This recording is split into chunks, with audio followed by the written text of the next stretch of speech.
Hello, everyone, and welcome to a festive edition of the League One Lowdown, a special treat for you all as we head into the holiday season with myself, Sam, Jamie, and Seb. Let's go round the chats and just ask everyone how their week has been and what they're planning to do over the festive period. Sam, first of all, to you, what are you looking forward to over the Christmas period?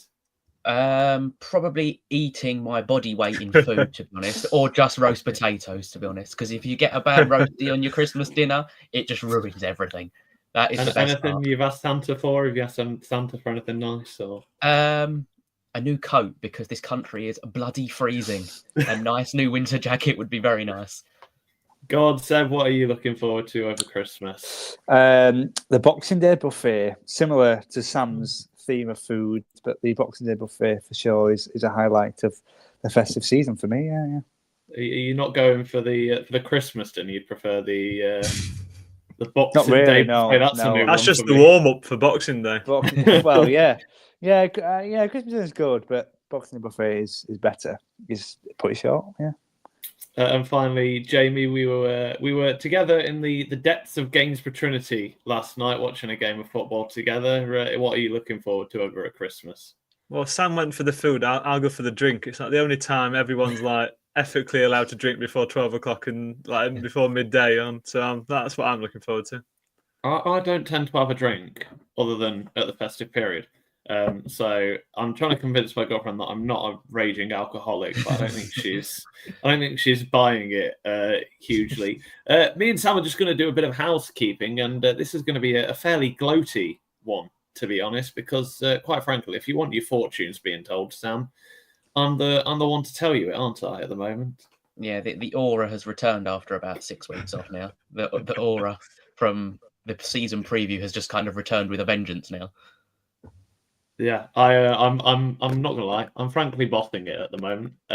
Go through the scores then for last week, and then just explain what we're doing over the Christmas period, because we're having a bit of a break, aren't we? Yes. So I got 4 points for the last match week, and you got a total of 6, which put the total scores of 128 for me and 138 for you. So you now have got a 10-point lead.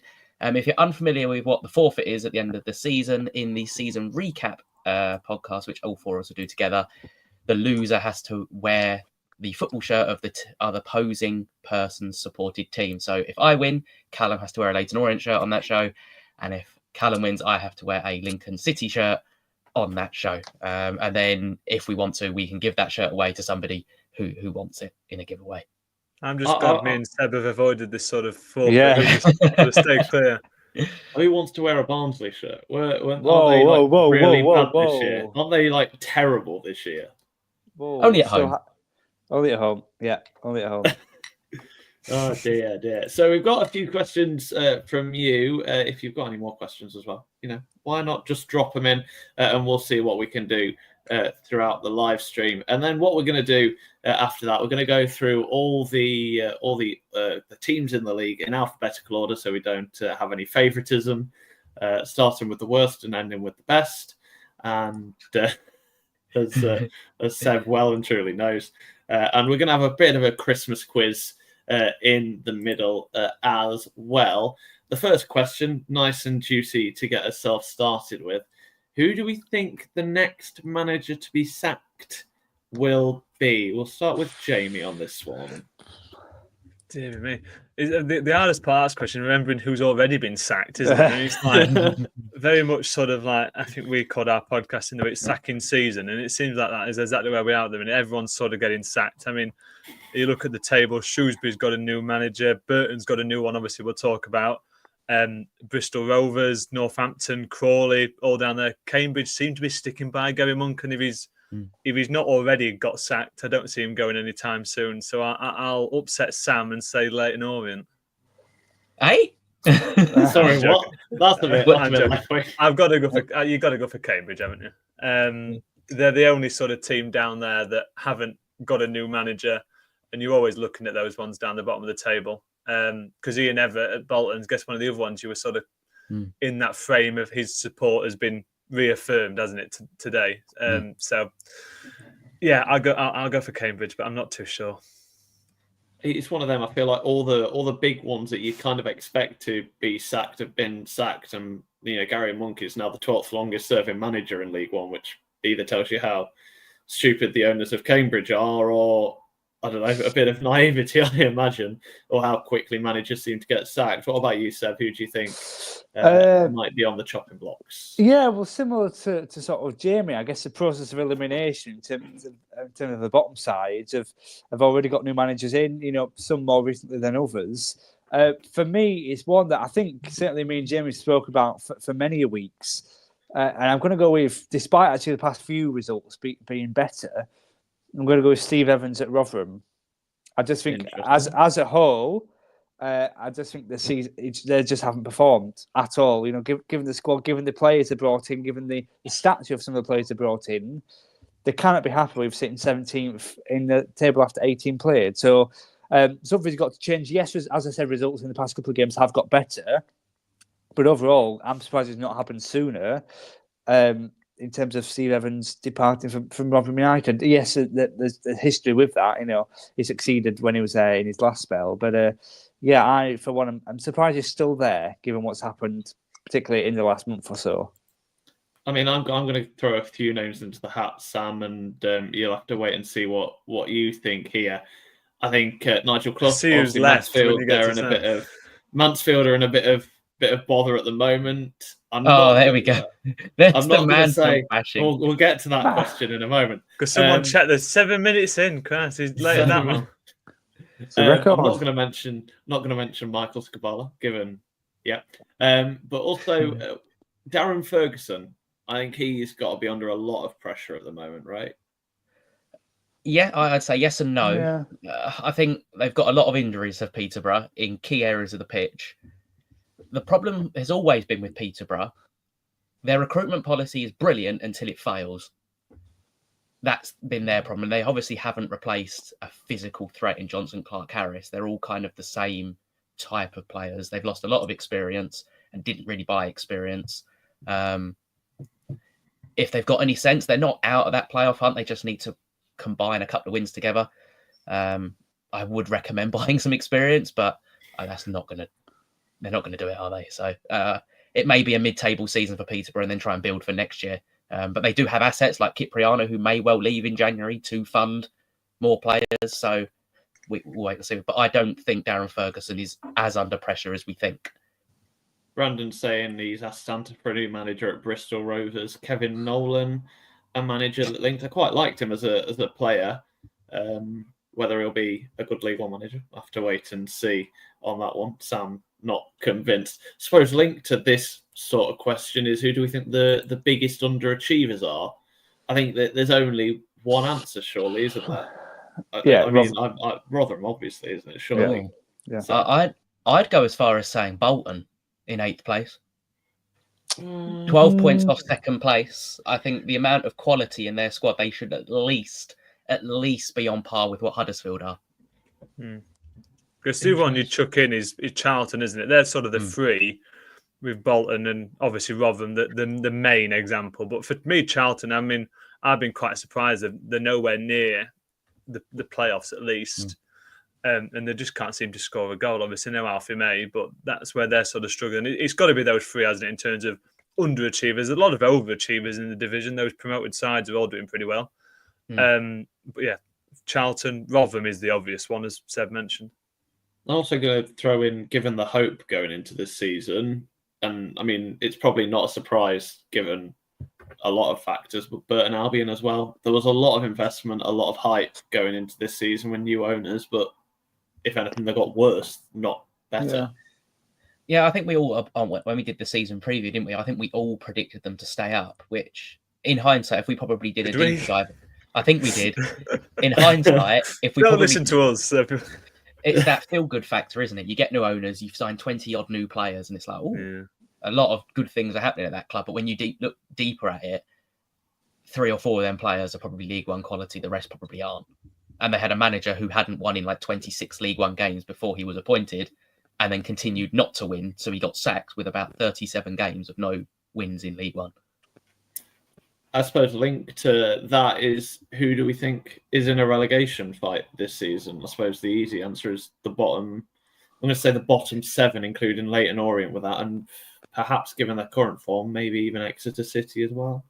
I'd go along with the bottom 7 plus Exeter.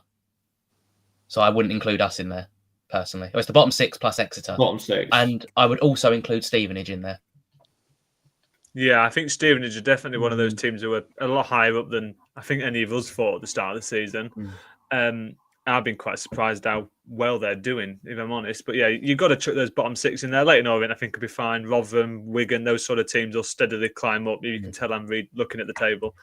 But yeah, Exeter have sort of fell off a cliff these last few weeks. If you can gradually fall off a cliff, I'm not quite sure. But they're not they're not suddenly dropped off, but they've beginning to show signs that they're falling away. Mansfield are in that same boat for me. They're starting to show signs that they're dropping off. I don't think they'll drop all the way down, but it's still early days, only halfway through the season, aren't we? So you never really know. But all those teams down the bottom now, I think will still be probably in and around. It depends who the different teams bring in. Northampton, Bristol, Rovers. It depends who those managers are. It depends if they're going to be able to pull themselves out of the situation for me. I am surprised Northampton don't have a manager yet, considering the position sort of they're in. They sat Brady 3 weeks ago now. Well, he sort of left, didn't he? It seemed like it was all a bit out of the blue. They didn't see it coming, which is for me, I guess, a bit more understandable. It's Burton. They're the one I can't believe have only just got a manager. Is it 55 days? It was the 73rd longest serving in the EFL or something like that. In the 92, something along those lines. But yeah, so it's I'm not really surprised that Northampton haven't got someone yet, but I mean, they can't waste too much time because you're nearly at January, aren't you? And you don't want to be bringing someone in while the window's already open. You want to get that legwork in before you get there. Oh, 100%. We'll do the next 2 questions back to at the same time, and only 1-word answers or 1 team answers for both of these. No explanation, and let's see how much chaos we can unravel in one. Who is the best and who is the worst team? We'll start with Sam. Best I've watched, Huddersfield.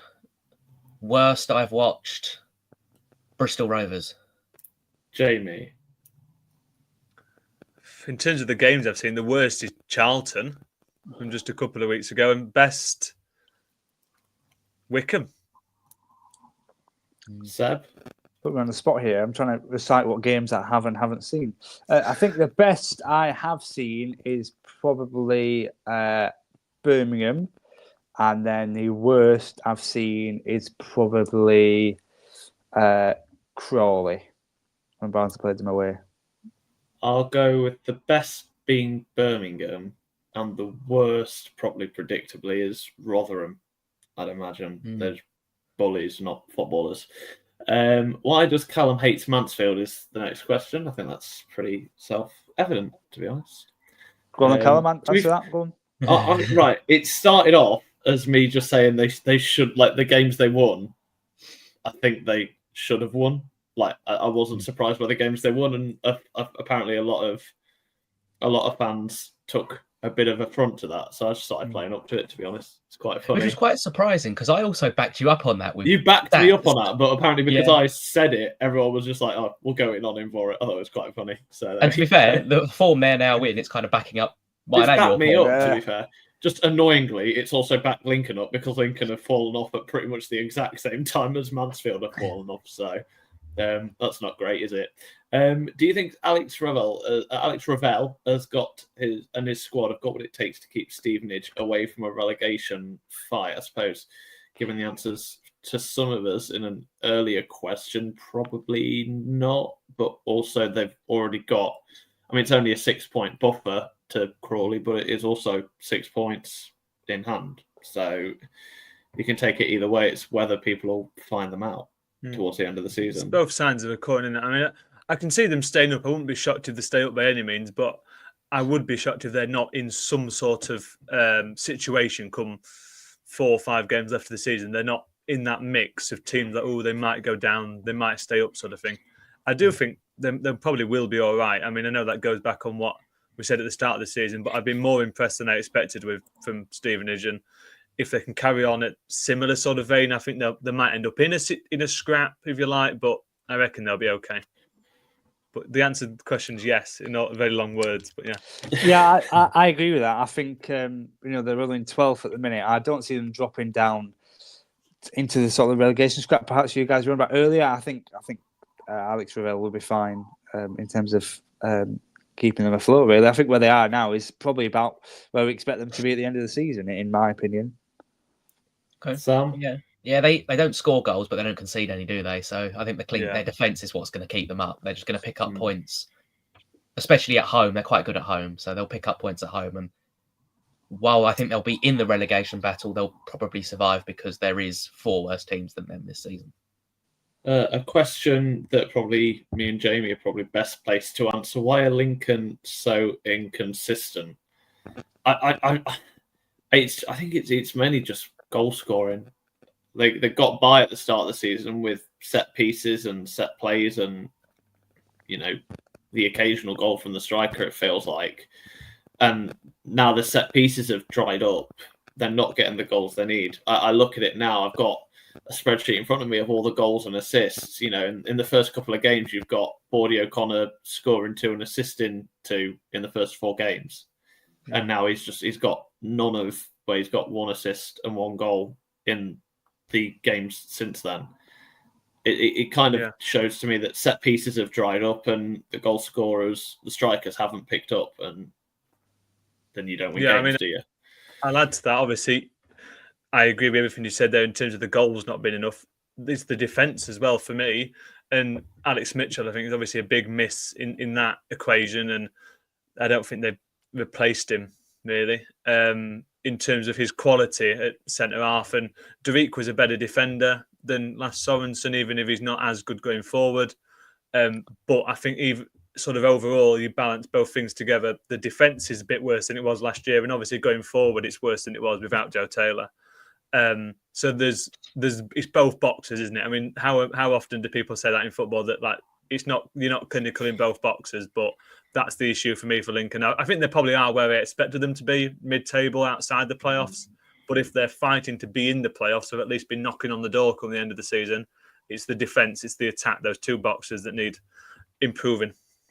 The big thing for me is how frustrating it is. Like, they're clearly a good side and they have potential to get playoffs. They're just not at the levels that we know they can be. Injuries have played the part, obviously, but every side has injuries. 2 questions left, and then we'll tweak, I don't want to go into tactics on a Christmas live stream, but they're going a lot more long ball than they did last season.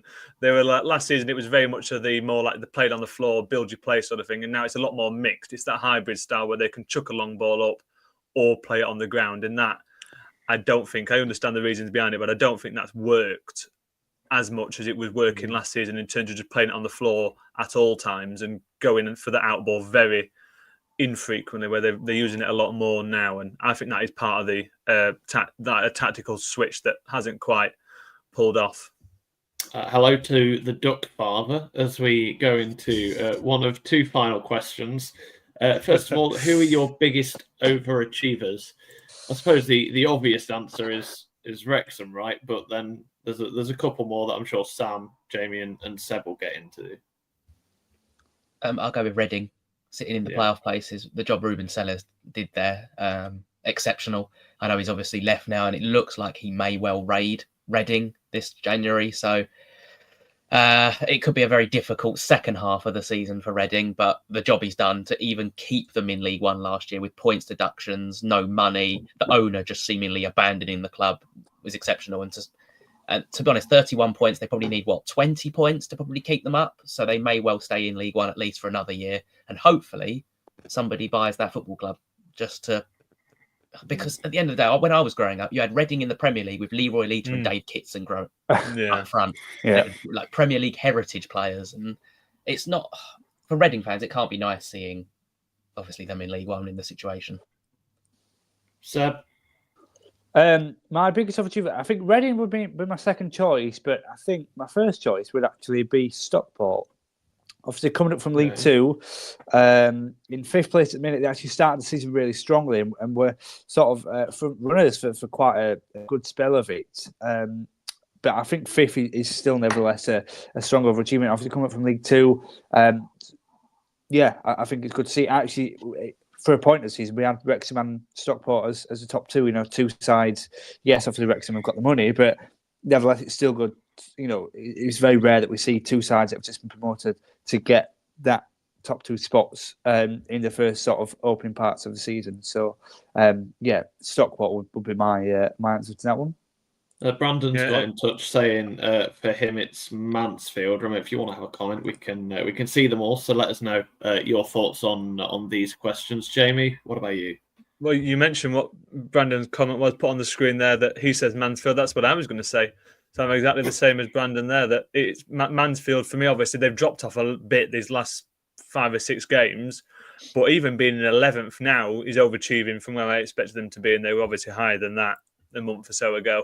So they're the one for me, as well as the ones that have been mentioned. So one final question then, and that's thoughts on Gary Bowyer to Burton. That comes from Luke. We'll go in reverse order. Start with Jamie. I think it's a good appointment. His experience is the key word, really, with Bowyer, and I think they need it at Burton. They've got a lot of, obviously, a lot of new players in the summer, and it hasn't really gelled at all. And putting someone in, obviously, with Matt Robinson, who's got experience in different parts of football, but not experience in the EFL. Obviously, came in from Chelsea's academy, and replacing him with like the polar opposite of someone who's got heaps of experience. He's been around the game a really long time, and I think it's the perfect sort of appointment, even if it's short term, this just to the end of the season, something like that, to keep them in the division. I think it gives them the best chance is someone like Gary Bowyer, and there's not a lot of people on the market who thought that job was attractive. Obviously, Lee Bell, reportedly crew manager, to turn them down, going off reports. So Gary Bowyer, I think it's as good of an appointment as they could have got. Beautiful stuff. Deb, your thoughts? Sorry, I was just saying evening to Chal there. I think it's good. It's going to be great on sort of if anyone listened to this in podcast form, you just saluted and not say anything. that was really random. Yeah, sorry. I think it's a good appointment. I think I sort of echo what has just been said there, really, in terms of it was different to where they have been, and the former manager that was in charge.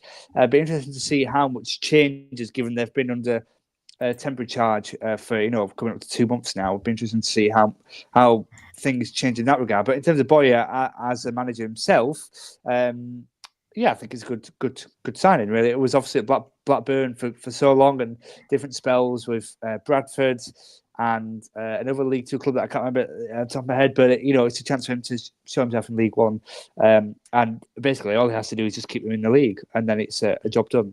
Which sounds easier than it is, but the bar is not that high. But he's just got to complete what he's been asked to do, and he will just be asked to keep in the league. So good appointment, I think. Just make up a 9-point deficit already. God, there's time. There's time. It probably wasn't the first name on their list, but I think it's a sensible... Was it even on their list? Probably not. The amount of people that probably rejected them because it's probably going to end in relegation. But if they do go down, they've got a very strong League Two manager already ready. He's got Blackpool out the League Two. Bradford, we all know, is a poison chalice at this moment in time. They're just stuck in League Two. Salford, he did okay. He finished just outside the playoffs. Dundee, he won the Scottish Championship last year before departing. So he's come off the back of success. Like we've all said, experience. So they could have done a lot worse, shall we say. It'll probably be a bit more direct football than they're probably used to under Mark Robinson, but it may well get them a couple more draws, which evidently the draws may well keep them up in the end. Well, that's all the questions we've had in so far. I should say for everyone listening, obviously make sure you're subscribed, have those notifications turned on and share it to whoever you want, whoever is a League One fan of yours. Make sure they listen. I always hate doing those sorts of things. It sounds like we're begging, but it's just nice. You're taking my job every time I plug something in our podcast. Seb goes, "Oh, here he goes again," and so like, he's not done that. It's taking my job. It's nice to have a nice football community, to be fair. As much as we joke about it, it's football's a huge thing, and even me and I, because of my job, I hadn't been to a football match for a while. But nice to, you go to football, you meet people who are the same as you, and it's just nice to have a chat about football, isn't it? So, by the way, guys, at any point, if you feel like you need to go and grab a beverage, I feel like I'm a lone drinker at the moment. I feel like I'm the only one in the bar who's ordered a pint. So if any of you need to dip out and grab a bev, please join me. The rules are, if you wear a Guinness Christmas jumper, you have to be drinking Guinness for every second you're wearing it. I mean, that is sort of the situation you've dropped yourself into. It is, to be honest, which I kind of regret. Which, to be honest, if anyone has questions as we go along, stick them in the chat and we can sort of answer and dip in and out of questions as well as the stuff we've all got planned. There's time for anything that people want to chuck in the chat. I hadn't even drank Guinness before I bought this jumper. So anyway, feel free to drop messages as we go along. What we're going to do now, we'll go through every single team in the league in alphabetical order. And just give our thoughts on the games that they've got over the festive period. We know a busy game, 4 games for I think pretty much all the teams to deal with over the next couple of weeks, and we'll also drop in a bit of a quiz. And we've pushed the boat on this one. We've got a bit of production for this one, so I've got my pad and paper ready. So that's the real sort of high technology production value. You've got a hope that I've done all the answers correctly as well. We could be in the mud. I've seen the categories that we've got, and one of them I quite fancy myself. Well, that's cheating. I've not seen the categories. This is me and Sed's been left in the dark on this. Was in the chat here? Come on. Was it? Right. Oh dear. I take the blame for that one.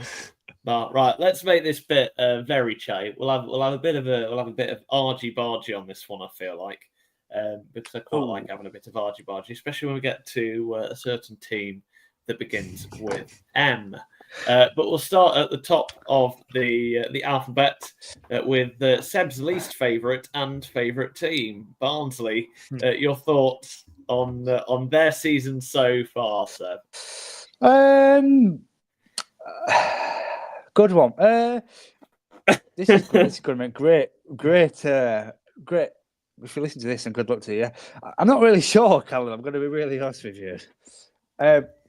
It's been a bit mid. Is probably the best way of putting it. A bit mid. It's been a bit mid. Yeah, we've had some good results. We've had some bad results. We've had some bad performances. We've had some good performances. Couldn't sit in 7th, which I think given the changes and the players in and the players out that we saw over the summer, I think 7th we would have sort of bit your hand off it. Really, not only 1 point off that top 6.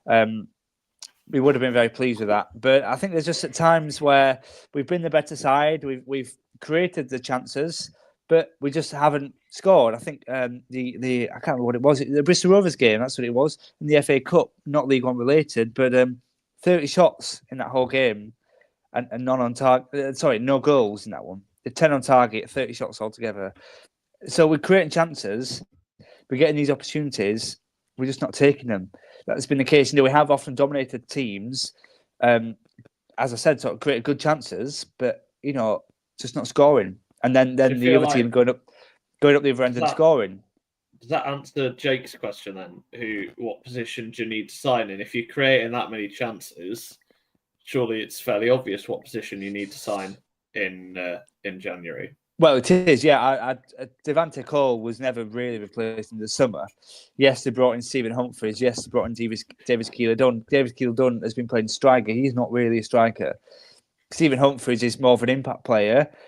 And we've got Max Watters starting. And Max Watters so far...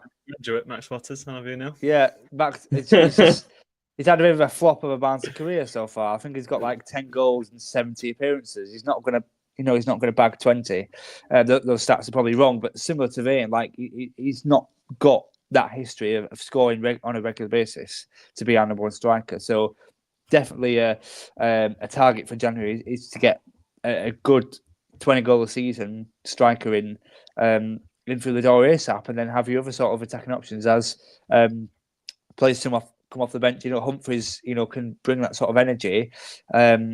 And Cosgrove as well off the bench, but he's been a bit injury prone. So definitely striking, attacking options is where we need to change. But other than that, it's been other than the fact of actually scoring goals, it's been quite good. Yeah. I speak for every Lincoln fan. Hands off Joe Taylor. Get your hands off that man. Well, he Just has. do not he touch him. has. Don't you also speak for every Huddersfield fan? Yeah, probably. Just anyone really, I think he speaks for. Yeah. He's been one of the names rumoured. Has Joe Taylor, but I'm not really sure. Darryl Clark, he actually decided to play much better than they were last season under Neil Collins. Quite predictable last season. It was quite defensive, whereas Darryl Clark's instinct is to play forward. And that, I think, is something that Barnes fans get on board with. We want to see, yes, it's not going to work all the time, but just getting forward and creating chances, as sort of annoying as it has been not taking these chances, it's the fact we're creating them, which is a positive for sure. So, yeah, on the whole, I think pretty positive, although there has been sort of some poor performances, really. When we've taken the lead in games and it's looked like a pretty solid, then we've been pegged back too many times for my liking. And from an outsider's point of view, anything to add, Seb or Sam? I think he's sort of covered there, hasn't he? Cutting edge reporting from our Barnsley What can I representative. say? Yeah, I mean, he sees a lot more of Barnsley than the rest of us put together, and I think he summed it up, the situation, pretty spot on. Yeah, it's just the home form, isn't it? They sort out the home form, they'll be in playoffs near enough. So if I had a shot for every single time Sam said that Barnsley's home form is terrible, I'd have enough baby Guinnesses to turn it into a real Guinness. It's true though. Like a few weeks ago, I had 3 home games in 1 week. Yes, one of them was the FA Cup tie. We lost. Well, we didn't win any of them, so we got 1 point from possible 9. This is music to my ears for Saturday. Well, yeah. I shouldn't have mentioned that, should I? Really? So it's a home form, which ultimately, if you don't perform well at home, you've got no chances of going up or achieving the playoffs or anything like that. We'll come back to Jake's question when we arrive at Lincoln or Leyton Orient in Sam's case in a moment or two. Birmingham City, they currently sit second. Crawley, Burton, Blackpool, and Stockport. You'd imagine they're eyeing up 3 points against the first 3 of them, and then Stockport away is slightly tricky, but you'd also, again, it's Birmingham. You'd back them to get 12 points from 12 here, surely, wouldn't you, Jamie?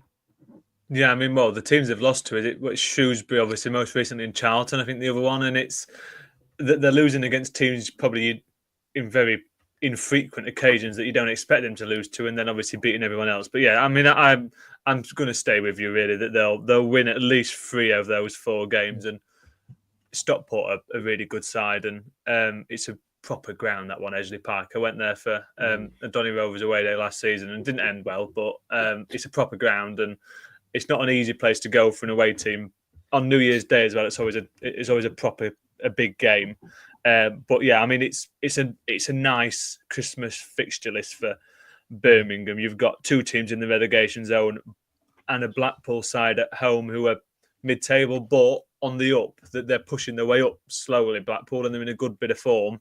So you never know with teams like that in good nick, but away from home, I think they might struggle. So yeah, I'm going to sort of put my eggs in a very obvious basket and say Birmingham will win 3 out of their next 4 games at least. Sam, your thoughts on this one? I think it might be more tricky for Birmingham than we think. Yeah. Birmingham have lost to Shrewsbury.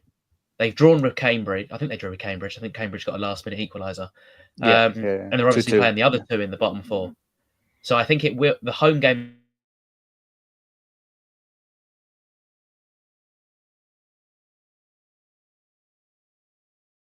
It's quite a good point for. It's kind of. Yeah, for. So you never know in terms of that Christmas fixture list, and they've got a couple of teams in there that you expect them to beat, and 1 or 2 teams that perhaps it'd be a little bit more difficult. But Seb, what do you make to Birmingham at the minute? Birmingham. Well, I was just I think I've just been kicked off there for a matter of minutes, but I'm back. Birmingham, This is the dangers of live streaming, isn't it? On the podcast, we can cut those bits out, but you get unedited versions of our League One Lowdown if everyone watching live. Yeah, and it's so glitched out that actually Callum has just disappeared. So yeah, Callum is in a different realm. He's been kicked off the screen as well now. So yeah, see you, Callum. I mean, shall we just as the now standing Lincoln City representative for Callum, I'll take over for the time being. Go on, Seb. What on Birmingham? Yeah, Birmingham. I think they will have a pretty solid festive period. I think up to now they'll be very happy with how their season has gone. The only thing I think will be disappointed for them will be the matter of the fact that they're not actually top in the current league standings. Obviously, Wycombe are the ones currently occupying that top spot, and Birmingham just a point behind in second. So I think that will be the only thing disappointing Birmingham at the minute. In terms of their festive fixtures, I think it'll be a clean sweep, really. I can't see them dropping any points at all. And I think they've just got that knack about them, really. And they're just going to continue their winning ways, would be my... would be my thoughts ahead of the busy season. They have weirdly got the 8 p.m. kickoff on Monday the 23rd away to Crawley. Someone has just opened their Heroes wrapper, which I think is weird. The away at Cambridge caught them that last time, so they need to just be careful this time round against Crawley. But I think it'll be a clean sweep, in my opinion. Okay, I'll be honest with you. My internet disappeared for a bit. I think mine did as well. I had no idea what was going on. So my internet crashed for a bit, and I used the opportunity to go and grab a Heroes. So I had no idea because everyone sort of froze on mine. I was like, "Oh, this has gone well." Not entirely sure what's happened there. The joys of remote podcasting. Oh yes. So basically, I think it'll be more of a struggle for Birmingham than we think because of the teams they're playing. They'll sit in a low block. Birmingham have then got to break them down, and they'll get hit on the counter attack. Crawley's pitch won't be as good as like a carpet like St Andrews is going to be. This is where we'll see how good Birmingham really are, I think. I suppose if anybody does want to use this opportunity, as I imagine Jamie is doing, to go and grab a beverage, we can just take a gentle pause on proceedings as we gently head towards Blackpool, which I suppose is, I think my colleagues did. My colleagues did, my work friends did Blackpool away. I think Lincoln had Blackpool away on New Year's Day, and they spent New Year's Eve in Blackpool. And I was like, do you know what? It stays like this that I'm happy I'm not a commentator. Did not want to spend New Year's Eve in a Turtle Bay in Blackpool. If I'm honest, it doesn't really strike me as my favourite thing to do. But Blackpool, aside that, I mean, we can't really talk about the incidents that have happened with Steve Bruce. There's plenty of articles online about that. Read up on it on your own time. Obviously, developments this week on that one that we're gonna for the sake of us just steer clear of. But they're back in form. 3 wins on a row after who knows how long without a win. Stevenage, Wrexham, Birmingham, Shrewsbury. A game that you can imagine ending in a 0-0 or 1-1 draw. 2 defeats. And possibly 3 points. Well, you'd imagine 3 points against Shrewsbury. But then to say 4 points for Blackpool over the festive period, you'd imagine the fans wouldn't be too happy with that. Before you get into Blackpool and their league games, did you see the game last night in the Virtue Trophy? Oh, was it the 17-18 penalty win? Exactly that. The 18-17 in favour of Aston Villa. So that was a new English professional record for the most penalties taken in a shootout. 17-18 to Villa against Blackpool. So yeah, sorry, that was a slight detail. But what a match! Yeah. In terms of Blackpool, the place now is 10th, as you said, sort of 3 wins on the bounce. I think we're definitely pleased, Steve Bruce and Blackpool fans. 10th place, I think, is good, really. You know, as you said, considering the circumstances, when Bruce was out of the club for a little while, back now, and sort of it took a while to get back to the form that was there when he first took over. in terms of the festive fixtures, they've got quite a bad luck, really. They've got Stevenage at home on the 21st, and then Wrexham away on Boxing Day, then Birmingham away on the 29th. So 2 of the League One big hitters within the festive period, if you like. And then on New Year's Day, they're at home to Shrewsbury. So certainly, the two big hitters in a short space of time. So I guess it gets them out of the way, but also it's very unlikely, I think, that Blackpool will get any points from that one. So, Stevenage and Shrewsbury at home, either side of the 2 tough ones, I think are definitely winnable. But Wrexham and Birmingham away, I'm not quite sure. Sam, it does strike me as, I don't want to say bad luck, because you get these games, don't you? But a tough run of fixtures over festive period. No early Christmas presents for them. No, I don't fancy a Christmas in Wrexham. No, thank you. The only thing they might get is lovely pubs apparently, and quite cheap pints. So they may get on the old Disney Plus series, but that's about it. It's all right, isn't it? Yeah. I think if they get 4 points, they'd probably be. The fans probably won't be content with it, but I think 4 points is probably what they're going to be aiming for. A win against Shrewsbury, a draw against Stevenage. It's probably as much as they can expect. There's a chance they could go to Wrexham and get a point, but I think the Blackpool team lacks any sort of physicality at the moment. And Wrexham are great at home as well. Very good at home. Yeah. So I think 4 points over the festivities for Blackpool. And I can't believe that they are 5 points off the playoffs. It's just how quickly this table can turn on its head. And especially over Christmas, we've got 12 points available in 2 weeks. So I'm going to use, let's use a club like Rotherham, for example. Let's say they win 3 or 4. They're on 31 points, which is what 6th place have already. So they'll be right up they'll shoot up the table, and they'll be in and around playoff places after that. It does show how tight it is, isn't it? Just to interrupt, I've joined you now, Canon. I've got some. Get in. I'm not alone. I'm happy I'm not solo drinking now. That's what this is all about. Thank you. But in terms of Blackpool, they're 3 wins in a spin, like just briefly mentioned, like Sam was saying, in terms of how quickly they've turned things around, and 3 wins in the league on the spin, and it's shot them straight at the table. If they can carry on that sort of form, not an easy fixture list, as you've all said, but if they can carry it on and just try and get a few points through that Christmas period, they can stick themselves in a good position and keep themselves round about where they are. We'll rocket through Bolton, Bristol Rovers, and Burton. I feel like we've already said quite a bit on all 3 of those clubs, and then we'll take a bit of a break for a Sam Christmas quiz special. But Bolton, they've got Wycombe away, Barnsley at home, Lincoln at home, and then Mansfield away. I believe I'm right in saying all of those sides are in the top half, just about with Mansfield's case. So it's a tough run of fixtures for them, isn't it? Over Christmas, if Bolton are to, make that push. But I suppose if they want to be playoff contenders, this is exactly the run of games they need to be getting, at least 7-8 points from.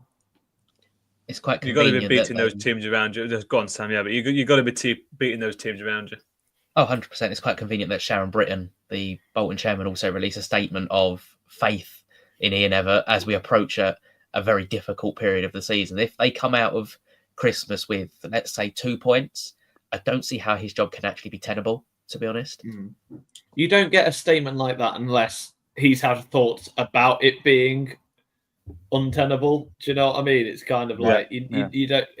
He's clearly had thoughts and just said, I need to say something here. That's how bad the situation is. Yeah, the chairwoman. But then, I mean, I get that they're 12 points outside the automatics, but if we were to go into the season, I'd tell you there were straight away at least 2 teams who were better than Bolton this season. And that's me putting it bluntly. I'd have already said that Huddersfield and Birmingham, let alone your Wrexhams, your Wycombes, I suppose they've been the surprise package. Bolton, to me, they can't really complain about being 8th. They came out of the gate slowly. They're starting to recover form. But I think a lot of Bolton fans are just kind of, I don't want to say being a bit dramatic because I think that's probably a bit offensive, but they're just, because the league table doesn't say 3 next to it and it says 8, I think it's a bit of an overreaction. I don't know if I'm sort of agreeing with you or not, but I know what we talked about, me and Seb, on our podcast earlier on in the season, when they had that really poor run, that he deserves time and he deserves a chance. We said, I think, to the end of the season, just because of his longevity and how much he's done and how much he's proven himself at the club. We've got a Wrexham fan in the chat, Aaron, hello. And we sort of, that's how we felt about it. And I'm sticking with that, even if they have a bad run over Christmas, that he's deserved that chance to put it right himself and last a season, not just be sacked like a lot of managers you just see get sacked after a run of 6, 7, 8 games. I reckon they'll be okay. They're getting the playoffs. I don't think it's been an awful season. There's a lot of teams, you mentioned, Callum, sort of in and around them that probably better. And if they get themselves in the playoffs, I mean, they're only a point outside of the playoffs, and Reading will drop off. Wrexham, are they going to stay up there? Stockport, there's teams who might drop out of that situation, and Bolton are there to pounce. I don't think they're in a bad situation at all. We'll move on to Bristol Rovers, a side that I've always described as a lower mid half. But if they don't get their act together, they could. I think they are in a relegation battle this season. So they've got to pull something out of the hat, haven't they? 2 points above Crawley, who defeat last time out, but Crawley are motoring, and they've got not the easiest set of fixtures, probably, other than maybe Leyton, Orient. Yeah. There was a slight dig there, wasn't there? any chance to have a go at Leyton, Orient? And also, well, I guess the biggest talking point, as me and Jamie mentioned in the latest podcast, and that's like plug there as well, is everyone's doing the plugs apart from me. I need to think of something to plug in. It's the sacking of the manager, Matt Taylor, obviously leaving after just over a year. So it does mean that Bristol Rovers are managerless at the minute. And as the Duck Father's saying, who are your favourites to take the Rovers job? He was only sacked on the 16th. So that was Monday. We're only Wednesday now, so only a couple of days on from that. But there's no time for waiting about. As you said, Callum, they've got some tough fixtures coming up, starting with Wrexham at home in the lunchtime kickoff on Saturday, and then Exeter, Stevenage away, and then on New Year's Day they're at home to Leyton Orient. As you hinted there, Callum, a possible 3 points against that one. So I don't know. I think they've got big issues to worry about, and they just need results, really. 20th place, 2 points off the bottom 4 will be a concern. I guess as I take the presenter role just momentarily, I guess let's go around and sort of for our early favourites of the Bristol Rovers job. Jamie, who do you reckon? I know it's early, but who do you reckon? I think on Monday I said Gary Rowett, didn't I? And I've not seen anything to either prove that or disprove that. So he's currently favourite, judging by the odds that I've got. That's because I said it on the podcast, you see. No, there's nothing's changed enough for me to sway me either way, so I'll stick with Gary Rowett. You also said Aita Karanka, so I like how you didn't mention that time. So Callum, that was mentioned by the BBC. That's why that got brought up. Those old Middlesbrough links. Brandon's saying that he hopes to get a good result or performance. I feel like it's one or the other when you're at the bottom of the table. You either get a good performance or a good result. It doesn't really go either way. There's a couple. I'm purely going off the odds here. Des Buckingham, whether he'd take the step down to League One so soon, I can't see it personally. The one I like the most, probably, and I can't believe I'm saying this, Michael Appleton. He's a bit of a dog, and we know what he's like. But again, he's kind of I don't think that's a compliment or not. It is. Well, he scraps in. Do you know what I mean? That's sort of the way I was going with that one. But whether he'd leave I think he's got quite a cushy job at Manchester United at the moment. I mean, with all the stuff going on there, whether he fancies having, dare I say, a bit more stability at Bristol Rovers, a sentence that no one thought I'd ever mention. Michael Appleton would probably be my outside shout.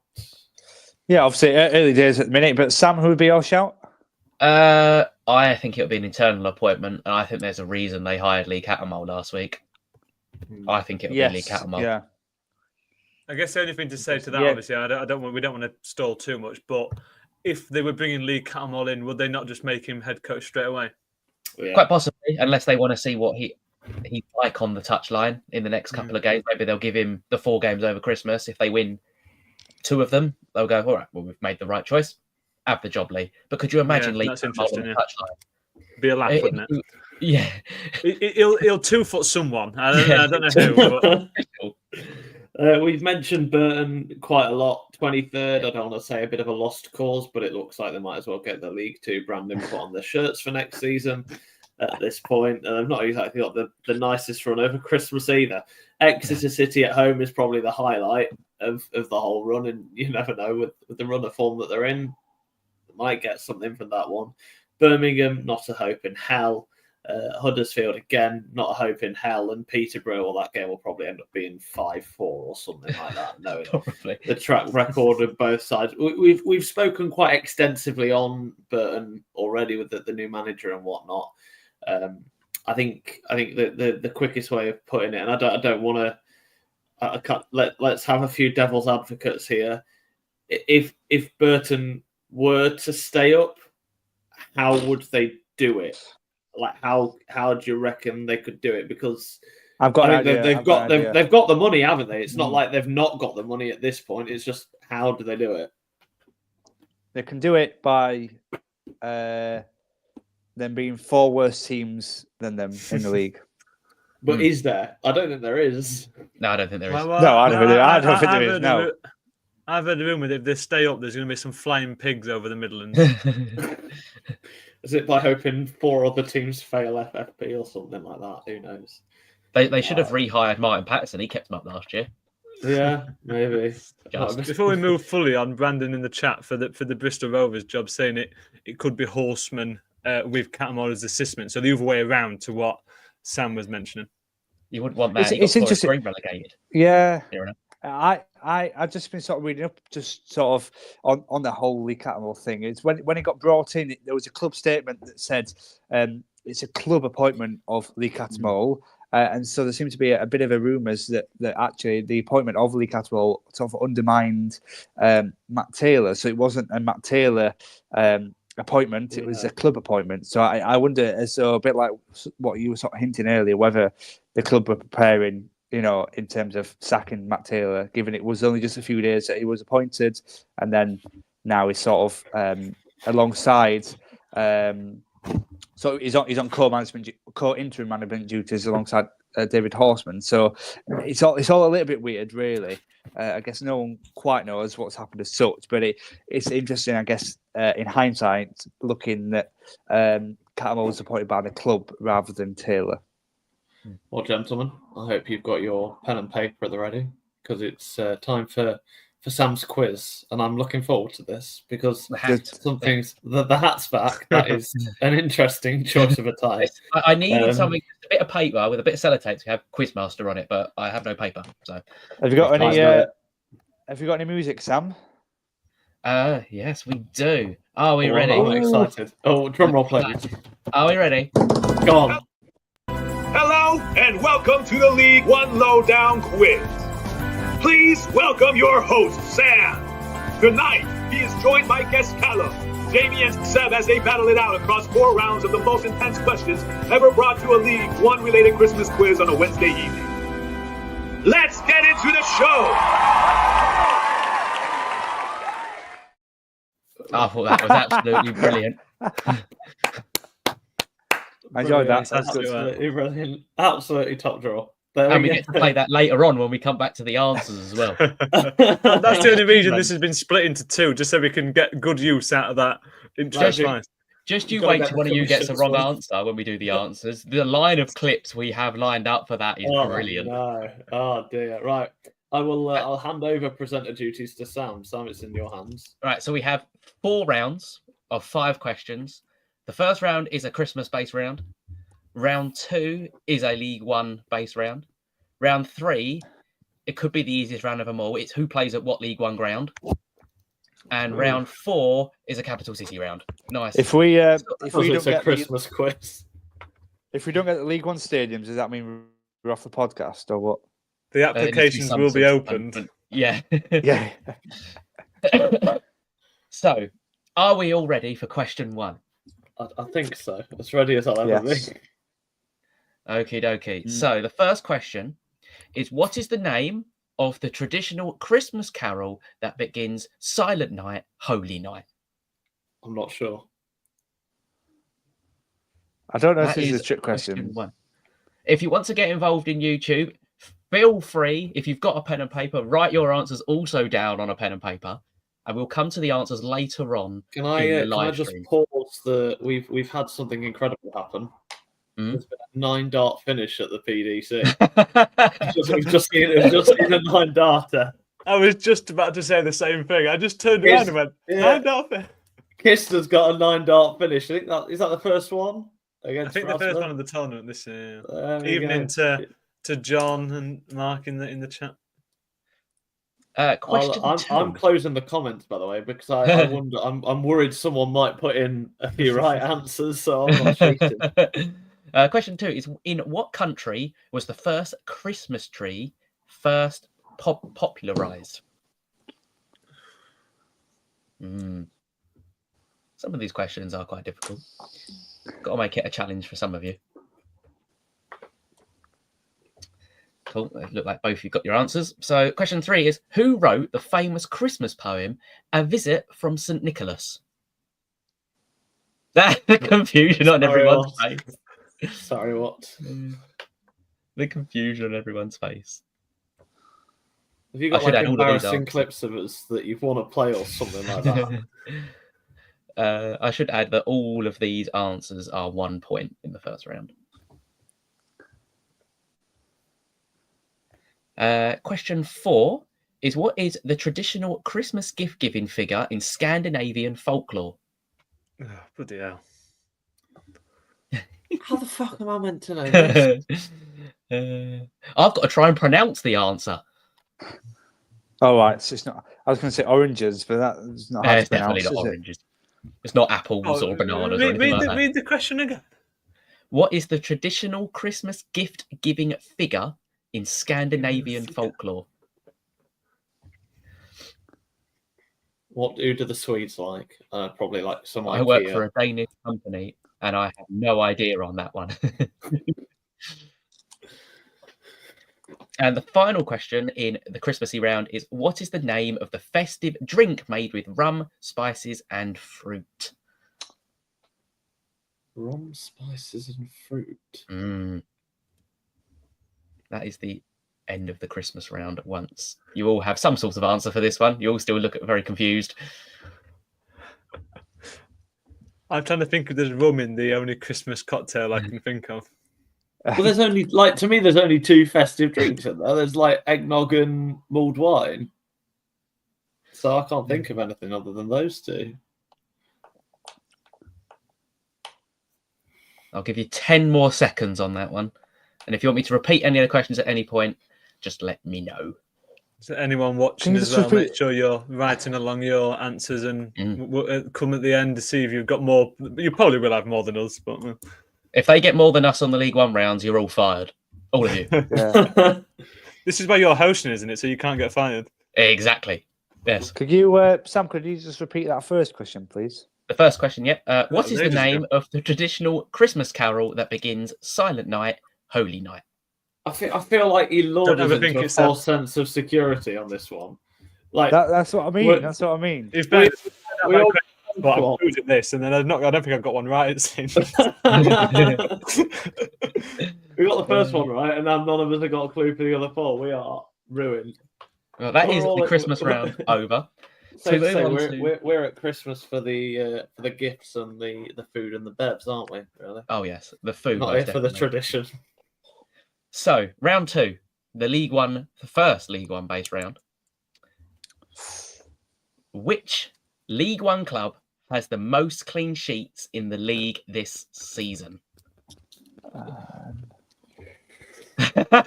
Oh!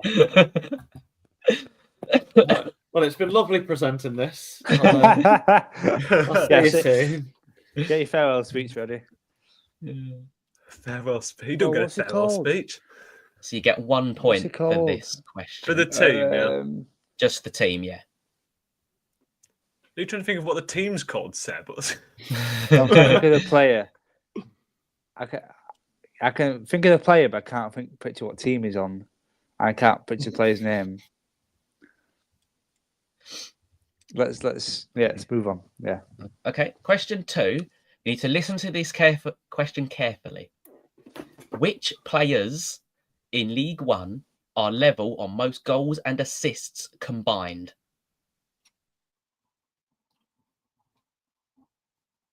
More confused faces. And you get 1 point for each of them. So there's 2 points for this question. Yeah, is there 2 answers then? 2 answers, yeah. 1 point for each. Not to distract from the quiz, but Kist is on another 9 data. He's on another 9. He's got one of them. He's got 2 of them. He's on another 9. Oh my god. Sack off the quiz. Welcome to the PDC Darts Championship. This is just a darts watch along at this point. Welcome to the League One World Darts Championship. I'm glad I put this on in the background. Bloody hell. Again, if you're listening on podcast, I'm sorry. Yeah. Right, if you're listening after the fact, you'll be going, well, what are they on about? But this, 2 9 datas in the same game. Question 3. There is. I've only wrote 1 player down. There's 3 points available for this question, and it's a question based on each of our own teams. Which players are the top scorer in the league for each of our supported clubs, which are Orient, Lincoln, and Barnsley? For one of the clubs, there is 2 that have the same. I will accept either player. Is it league or all competition? League only. No, then that fucking ruins it for mine. And if it's wrong, blame FootMob. This is what I've used to get this statistic off. Who scores goals for Leyton Orient? Is it really like an actual question? It's no one. It's a defender or something. Goalkeeper, yeah. Goalkeeper, yeah. Goal and an assist this season, our goalkeeper. Yeah. Barnsley that I'm struggling with, actually. Yeah. Can I ask a question? Can I ask a question about this dual, this joint? Is it? Can I ask what club it is or not? No. Can you ask? No, I'm not going to say what club it is. No. Okay. I think we've got an idea. Scored this season. Yeah, we scored against you. John in the chat. We scored against you. I love this. This is brilliant. I'm a bit of argy-bargy. Birmingham fan John in the chat. Who have Orient scored this season? Yeah, we scored against Birmingham, and our goalkeeper gifted you 2 goals. He passed the ball straight to you, and now he got dropped. Marvelous.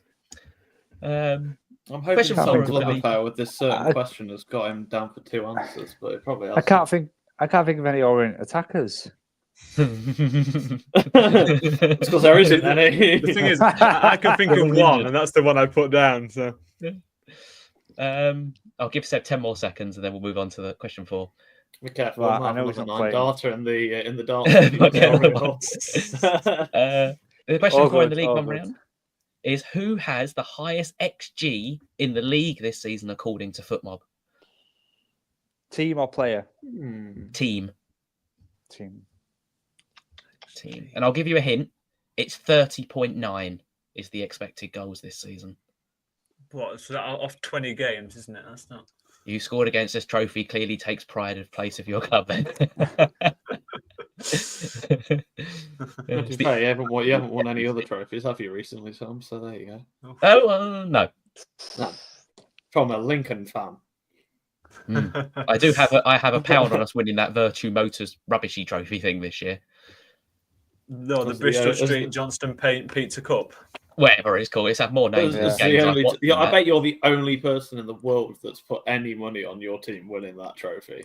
No, we were 50 to 1 to win that. What do we call that? Because I still refer to it not when I do official stuff, but I still call it the Johnston Paint. That's what I call it. To me, it's EFL. Yeah. I always call it the EFL because it won't change. So EFL trophy to me. The pizza cup in the chat. And the final one. There's 4 marks available for this question. This has got complicated all of a sudden. A little bit. Who are the 4 worst teams in League One in the last 6 games? Orient.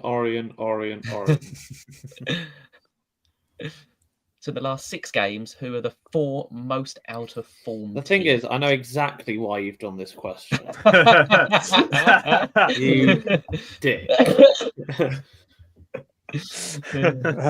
You absolute. Seb's getting one of the answers correct now. That's given me a clue for one of the answers then, hasn't it? Has it? Oh, let me guess. Leyton Orient isn't one of the answers. No, if I did it in the last 6, we were in the top 8. So no. You're hard. Yeah. I'll give you 10 more seconds and move on to round 3, which is going to be a very quick fire round because of the nature of it. Because if not, we'll miss another 9 data. Yeah. We might do. We genuinely might do at this point. Right, round 3. Who plays at what League One ground? You have 5 seconds for each ground. So, which club plays at the Valley?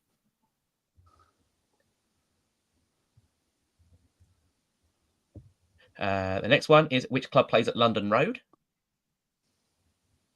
I love the concentration on everyone's faces here. It's brilliant. Because I'm shitting it that I'm not going to have a job next week. The third one, who plays at the New Meadow? Oh, fucking hell. Not a big clue, to be honest. That's a guess. Yeah, I tried to make them somewhat difficult. Who plays at the LNER? The next one is who plays at Bloomfield Road.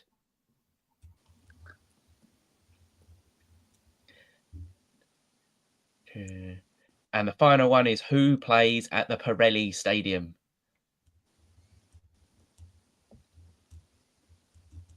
I have to say, New Meadow has thrown me on that selection. New Currently Meadow, I think I've got going in my head of all the teams in League One I can think of at the minute and picking one of them. I think I've got New Meadow, but I don't want to give it all the big one and then we come to marking it and I've not got it. I put an asterisk down if Seb knows it, so just so we can ridicule you later when it turns out it's the alternative name for Oakwell that we just know. So the final round, again, I'll give you 10 seconds for each of these. I've tried to make these as difficult as possible, but I didn't want to put what is the capital of Ethiopia on there or something like that, and nobody had a Scooby-Doo. Is that Addis Ababa? Quite possibly. It may actually be. What a show. Yeah. How do you know that? I don't know. Well, Callum might get 5 out of 5 on this round. The only round will get 5 out of 5 on. I definitely won't. So the first one is what is the capital of Greece? Okay. I thought you were giving us the capital, meant to name the country the way around. Okay. Yeah, so I give the country, give me the capital. Capital of Greece is the first one. The second one is what is the capital of Serbia? That is the second one. The third one is what is the capital of Romania? Capital of Romania. The fourth one is what is the capital of Australia? I always get this one wrong. Always. Simpleton. And the final one of this quiz is what is the capital of Croatia? I've literally been to this place. I don't know why it took me so long to remember it. That is the final one. Yeah. Do you want me to go back through any of the questions? Croatia. I'm okay, thank you, I think. Yeah. Yeah? Yeah. Here I am thinking I know my geography. Apart from where Stockport is, obviously, when I was educated that was in Cheshire and not Lancashire a few weeks ago. I will just say I've had my girlfriend messaging me some answers as we've gone along here. And right, I'm not having that. Right, hang on a minute. No, because she sent the two messages she sent me during this capital round are Italy and Perth. Brilliant. Which I'm pretty sure we can all guess aren't probably the capital cities of these places. Oh dear. Well, that is the end of said quiz for now. We will return to the answers once we've gone through the remaining 18 teams in League One? Yeah, let's smash through these because I'd like Fly to. through What them. does the winner get, by the way? I don't really know. I didn't really think The about winner it. gets to introduce every podcast. We're going, I am the smartest person on the League One Lowdown. Can we get a badge made for the winner or something like that? Okay, I'm I'll sure keep we that can make then. some sort. We'll get them a card or Oh. something with "I am the smartest." Would it be possible to rinse and repeat that the outro or that theme tune? Yeah, Before we the go theme back tune again. before we go into the rest of the teams. Yeah, we've got to get a good use out of the intro. Oh yes, we can most definitely play it again. Hello and welcome to the League One Lowdown quiz. Please welcome your host, Sam. Tonight, he is joined by guest Callum, Jamie and Seb as they battle it out across 4 rounds of the most intense questions ever brought to a League One related Christmas quiz on a Wednesday evening. Let's get into the show. Absolutely brilliant. Excellent. It is brilliant, isn't Excellent. it? I need to take the Quizmaster hat off now, which now means I'm going to have hat hair. Well, I Oh, hope there's dear. lots of answers to everyone in the chat, and we'll come back to those. We'll whiz through the rest of the teams. Can we confirm that pens and get to papers the are answers. nowhere near to Yes. to change any answers? we have to put them to the side. I'll move it over. Right, I believe we left off with Burton. So next up is Cambridge. They're also, I don't want to say stranded, but they're 4 points off safety at the moment. Not the end of the world for them. Huddersfield, Charlton, an easy 3 points against Leyton, Orient, and then Reading. I think Cambridge are doing just about as well as I did on that Christmas round of the quiz. As an overall sort of summary of their season. Yeah, definitely. Obviously down in 22nd. I mean, I tipped them earlier for that being the next sacking in the league, didn't I? If they don't turn things around.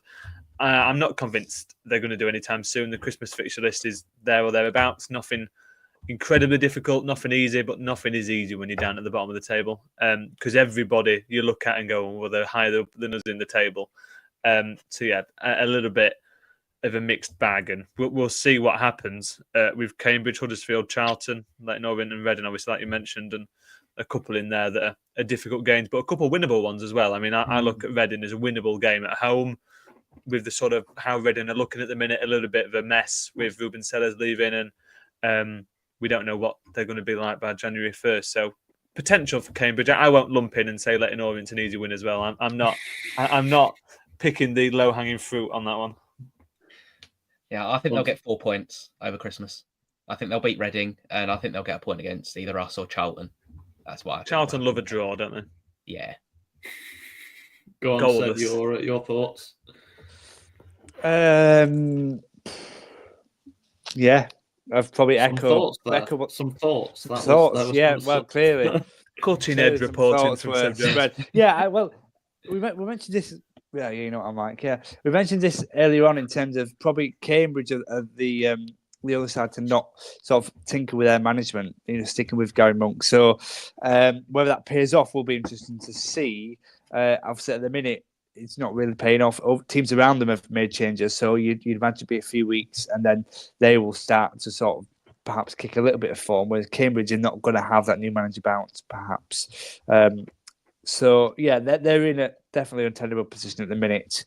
Whether they can get out of there, I'm not really sure they can. I think that they've had a couple of seasons in League One that they've just sort of avoided relegation. They've sort of sat nicely above that bottom 4. But I think this season is probably really a season where they will go down in truth. All right, let's move on to Charlton then. We mentioned the draw specialist, Northampton away, Cambridge home, Wycombe home, Crawley away. I can see 2 or 3 draws in this lot, Sam. Yeah, I think this is make or break for Nathan Jones. I really do. I think you're playing 3 teams who are at the bottom end of the table. I know Crawley are in quite decent form under Rob Elliott, but you would expect them to beat Crawley. You'd expect them to beat Cambridge, and you'd expect them to beat Northampton. So you'd expect 9 points. Wycombe's obviously a different kettle of fish with how good Wycombe have been this season. But they've been really, really disappointing of Charlton. They seem to get everyone's hopes up at the start of the season with doing okay business. They've got a really, I'd say, a big name manager for League One. He's done decently well with Luton in League One. Did decent with Luton in the Championship. He was in the playoffs with them before he left for Southampton. But there's just something not right with Charlton. I don't know if I believe, I could be wrong, and please someone correct me if I'm wrong, they've got that Charlie Medvin on the board there, who was at Sunderland, and he was a complete nutter. So unless he's having something to do with it, and Charlie Medvin is just being involved with something he shouldn't be, Yeah. I think if Charlton don't get 9 points, that is a very disappointing festive period. Jamie, any thoughts on that one before we move on? They're in a weird situation. I mean, obviously they were at Lincoln the other week, Charlton, and they were toothless, I think is the word I used to describe them at the time. I think I used every negative I could come up with for that. Like, lackluster, drab, boring, wanted to be anywhere else but sat in the LNR that day. But it was like they have nothing up front in that game anyway. And that's sort of been a theme that's run through the rest of their games. So I think that's sort of the issue they've got, and that can't be solved until January, really, in terms of bringing in a striker, replacing Alfie May 6 months late, is how I sort of see that being addressed. So we'll see how it goes. But defensively, they're really solid, and that is worth commending and worth mentioning. Crawley, Seb, I'll come to you on this one. Birmingham, Leyton, Orient, Exeter, and Charlton is their festive run. It's a shame, really, because they were on such a good run under the new boss, but defeat last time out, you'd probably have to imagine defeat against Birmingham, and that's, 2 defeats as we come into the Christmas period is not how you want to start, and you just wonder how that might affect them. Yeah, not at all. I mean, we probably have to commend them for scoring 3, I guess, in their last time out against Peterborough, although they did lose that one 4-3. But yeah, they'll take some confidence from that. But as you said, the next tie against Birmingham will be tough, and then Orient next to follow that. Yeah, you really struggle for Crawley looking at the games that they do have, sort of wondering where they are going to pick up points. I certainly don't see them picking up many, if at all, any at all, in that festive window. Perhaps the game Exeter have been struggling over the past couple of games. Perhaps that is the one to keep an eye out. But overall, I think it's going to be a bit of a trouble spell for Crawley. With Crawley, I think the interesting thing to say is on them, Sam, just is they've scored 8 goals in their last 3 games and only won 1 of them. They've scored 3 against Lincoln, lost 4-3, and as Seb mentioned, scored 3 against Peterborough and lost. You can't be scoring that many goals and not winning games. It's the opposite problem to Charlton. Yeah, 100% agree with that. I think Crawley would beat tops, get 4 points over Christmas as a best case scenario for them. They beat Exeter and get a point against Orient or Charlton. I think that's probably their best case scenario, isn't it? I think. Yeah. But I think Rob Elliott's done an excellent job since he's come in. I should say, John probably echoes the thoughts that I think a lot of people see. Sometimes managers just click with teams, don't they? Jones and Luton, it just seems to be. Gareth Ainsworth, another one. Yeah, with Wycombe. Yeah. Well, I can say. Well, Luton job can be available soon. He could go back there if he wanted to. You'd imagine so. Exeter, a side that kind of feel like they're in free fall at the minute. Burton, Bristol Rovers, Crawley, and Wycombe, with the exception of Wycombe, 3 winnable ties for Exeter should they be in better form. But then you look at what they are now. Given I think they were 7th or 8th at the peak this season, maybe even in the playoffs. I can't remember it. They are closer to the bottom 6 than they are the bottom 4 than they are the top 6. It's something's not right there at the moment. It seems a very similar pattern to what they did last year and what similar pattern to Charlton are doing to last season to this season. They both started really well. They both capitulated in the middle of the season. We both thought at some point they're going to go down, and then they stabilised towards the end of the season. I still think if Exeter finished in 15th place as a fan-owned club in a league where money is being flown around like there's no tomorrow, I think they'd probably take that. I do agree they've got 3 winnable games over Christmas, especially Crawley at home, Bristol Rovers at home. Burton away, I think, will be tricky for them with the new manager bounce, especially for the first game. But I think they can get 6 points over Christmas, and I think that'd be a good return for Exeter. And Seb, before we move on to Huddersfield? Yeah, it's been a bit tricky, I think, in recent weeks for Exeter. They need a few games to start clicking for them, really. They start to get a bit of a string of results together, and then they should be backfiring, really. But yes, the sort of results have dropped off, but I really don't think 15th is a bad for Exeter at the minute, in my opinion.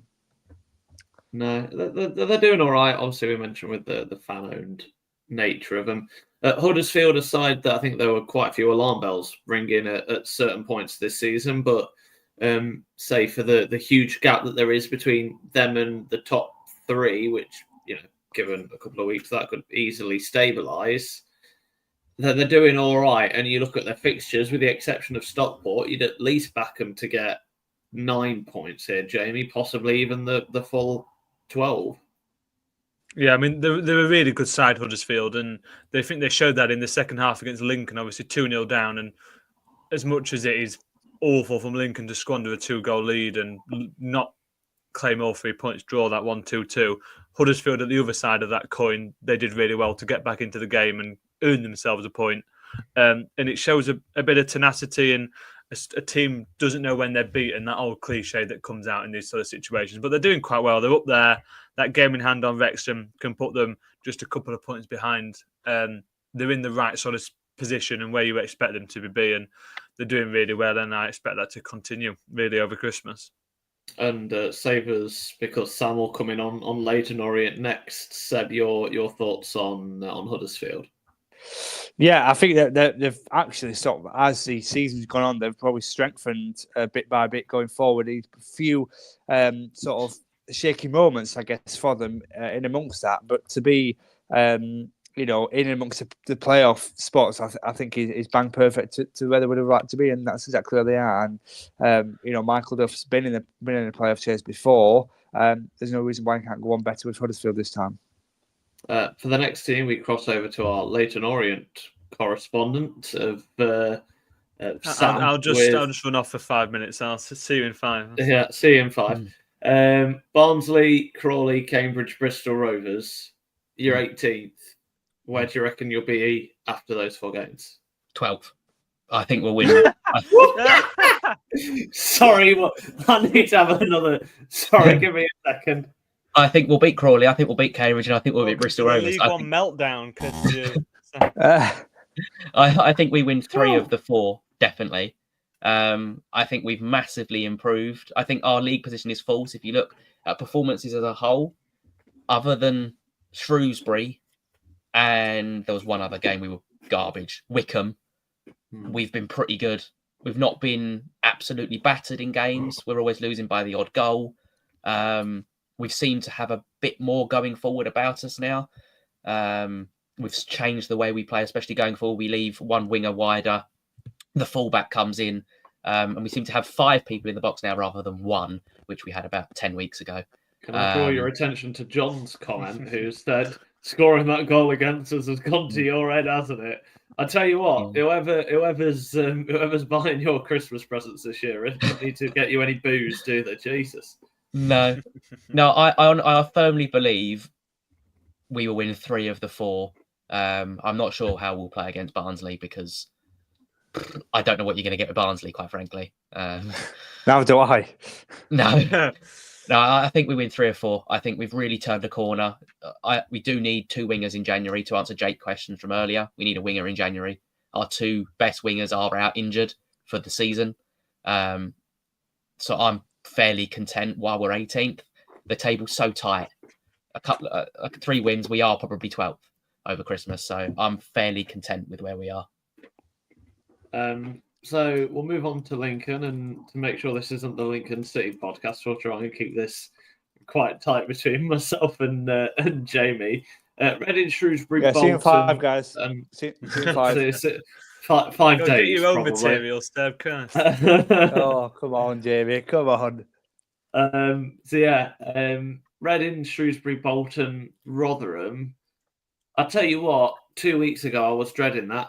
Reading with the form that they were in, Shrewsbury after they got their first win under Ainsworth, then all of a sudden that win, with the exception of that run, with the exception of Bolton, I'm not saying it's favourable, but Lincoln seemed, I don't want to say they're getting back into it, but they seem to be solving a few issues. I kind of back them to get 7 from that. Wins against Shrewsbury and Reading and a draw against Rotherham is what I see happening. I think you're a bit more optimistic than me. I sort of see the problem, just like my side is sat next to me, it's glass half empty rather than half full. With Rotherham, obviously they had the issues at Rotherham a month or so ago. Not even that, but probably a couple of weeks, really. I mean, time is it's a construct this time of year, isn't it? But rather than those issues in terms of defensively, couldn't defend against crosses, against corners, that hasn't really been resolved. And I don't see that being suddenly fixed before New Year's Day when they face the same team again.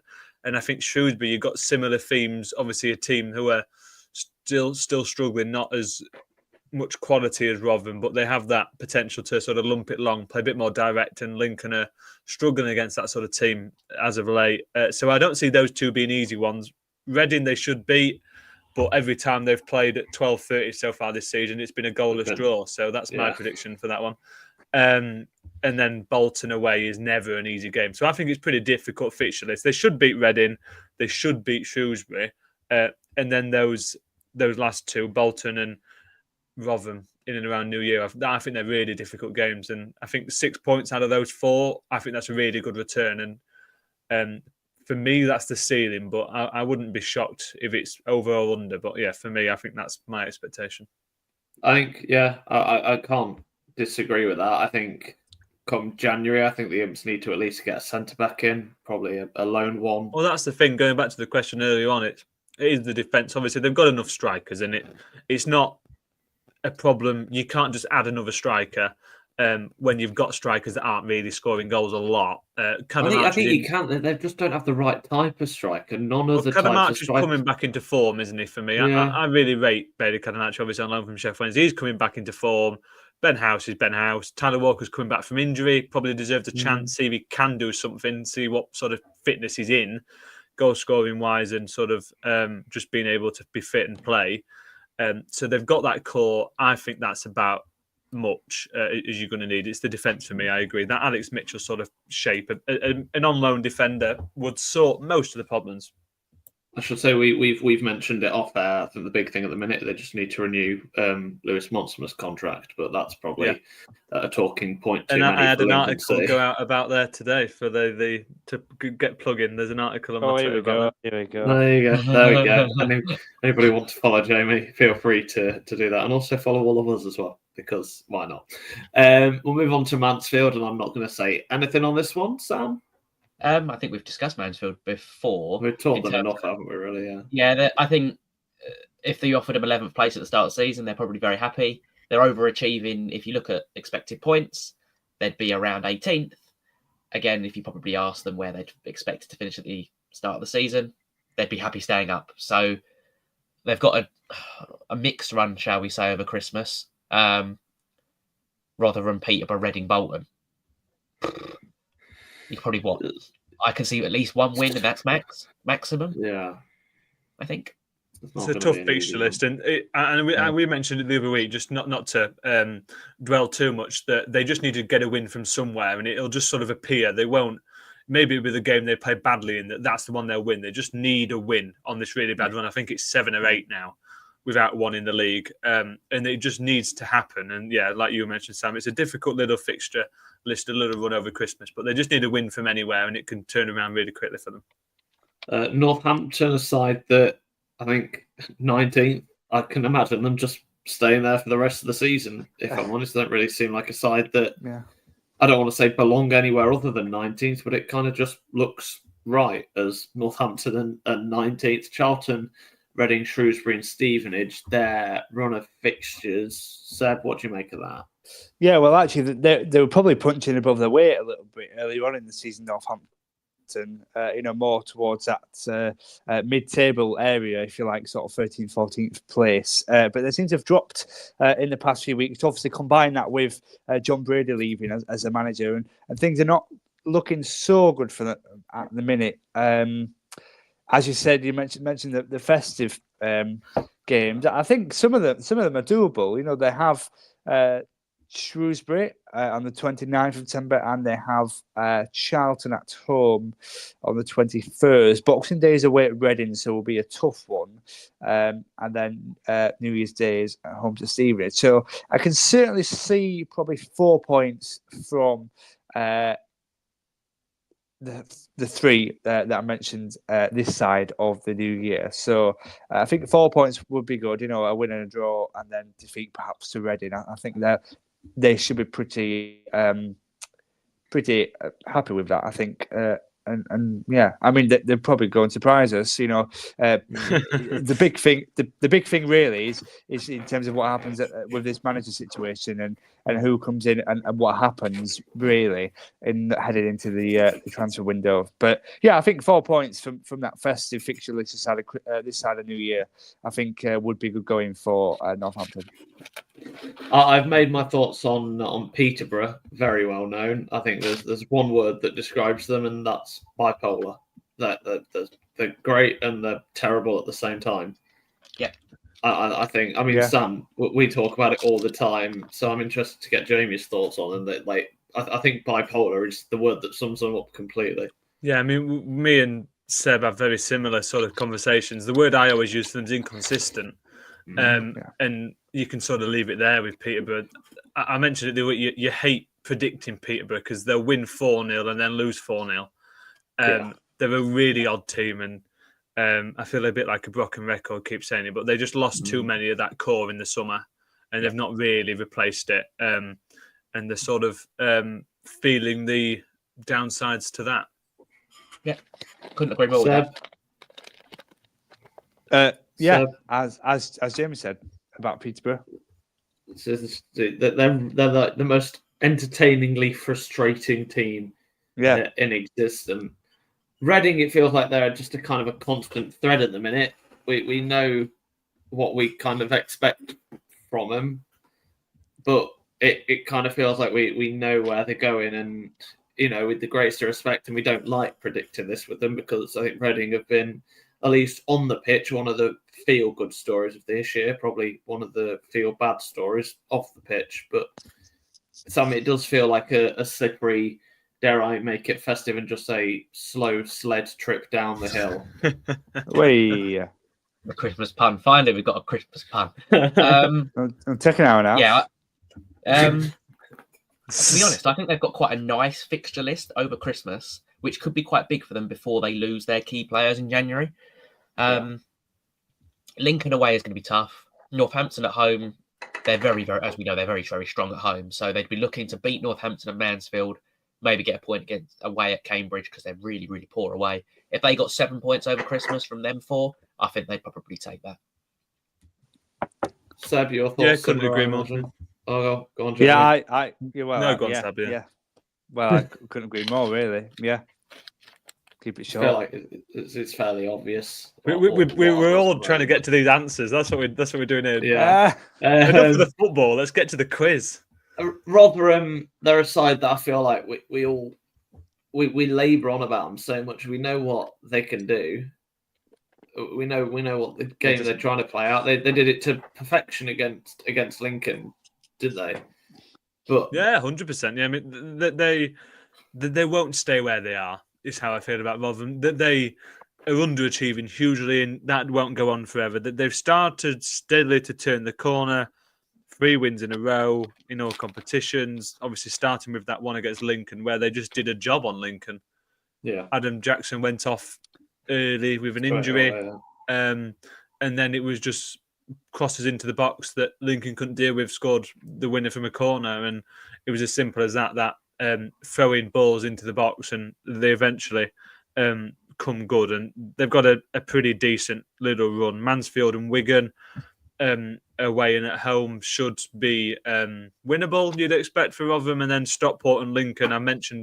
I think they're probably the favourites going into that Lincoln game, even if they are away from home. That Stockport one, the trickier of the 4 for me. But Rotherham, they're moving in the right direction, and I don't think they'll stay where they are for much longer. I imagine they'll probably be the side 12th rather than Leyton Orient if I was going to put any money on it. Shrewsbury, for me, it's kind of like what is this what we're getting from them this year kind of thing. We all kind of, after that first game under the new boss, you just kind of thought, well, this is surely, they're going to, I don't think we all thought they were going to be fine straight away, but then don't want to say implode the way they have, but they're not exactly as great as we all thought they have been, and probably a few even more concerning results than we'd have thought. So. Yeah, I don't know. I never really felt like, even with Ainsworth's appointment, I never really felt like Shrewsbury had have a fighting chance. Really, I was saying that there isn't time. There is still plenty of time for that to be the case. But I feel like they're at the root bottom. They're now 10 points adrift of safety. For me, it's almost too big of a mountain to climb. Even when you do have an experienced EFL manager like Ainsworth, I just think the jump is too big, really. Yes, they managed to claw themselves back sort of level with Burton and have a sort of a mini competition as to who is actually going to finish bottom. But other than that, they've not really got much to fight for. I think their season is, dare I say, dead and buried. Yeah, nearly relegation call from Seb Jones. It's true. It's true. It's true. No, I agree. Yeah. It was the shortest lived new manager bounce in history, that first game against Birmingham, wasn't it? Because since then they've lost 2-1, 4-1 and 4-1. So, yeah, it's only going in one direction. On to Stevenage then. It's kind of like that. They've implemented the same philosophy. It kept them up last year. And I guess the hope is that they... I don't know why we all think they're just going to slowly slip down the table, but I suppose if they hadn't won the last two games, they'd be 21st. So, well, 20th at least.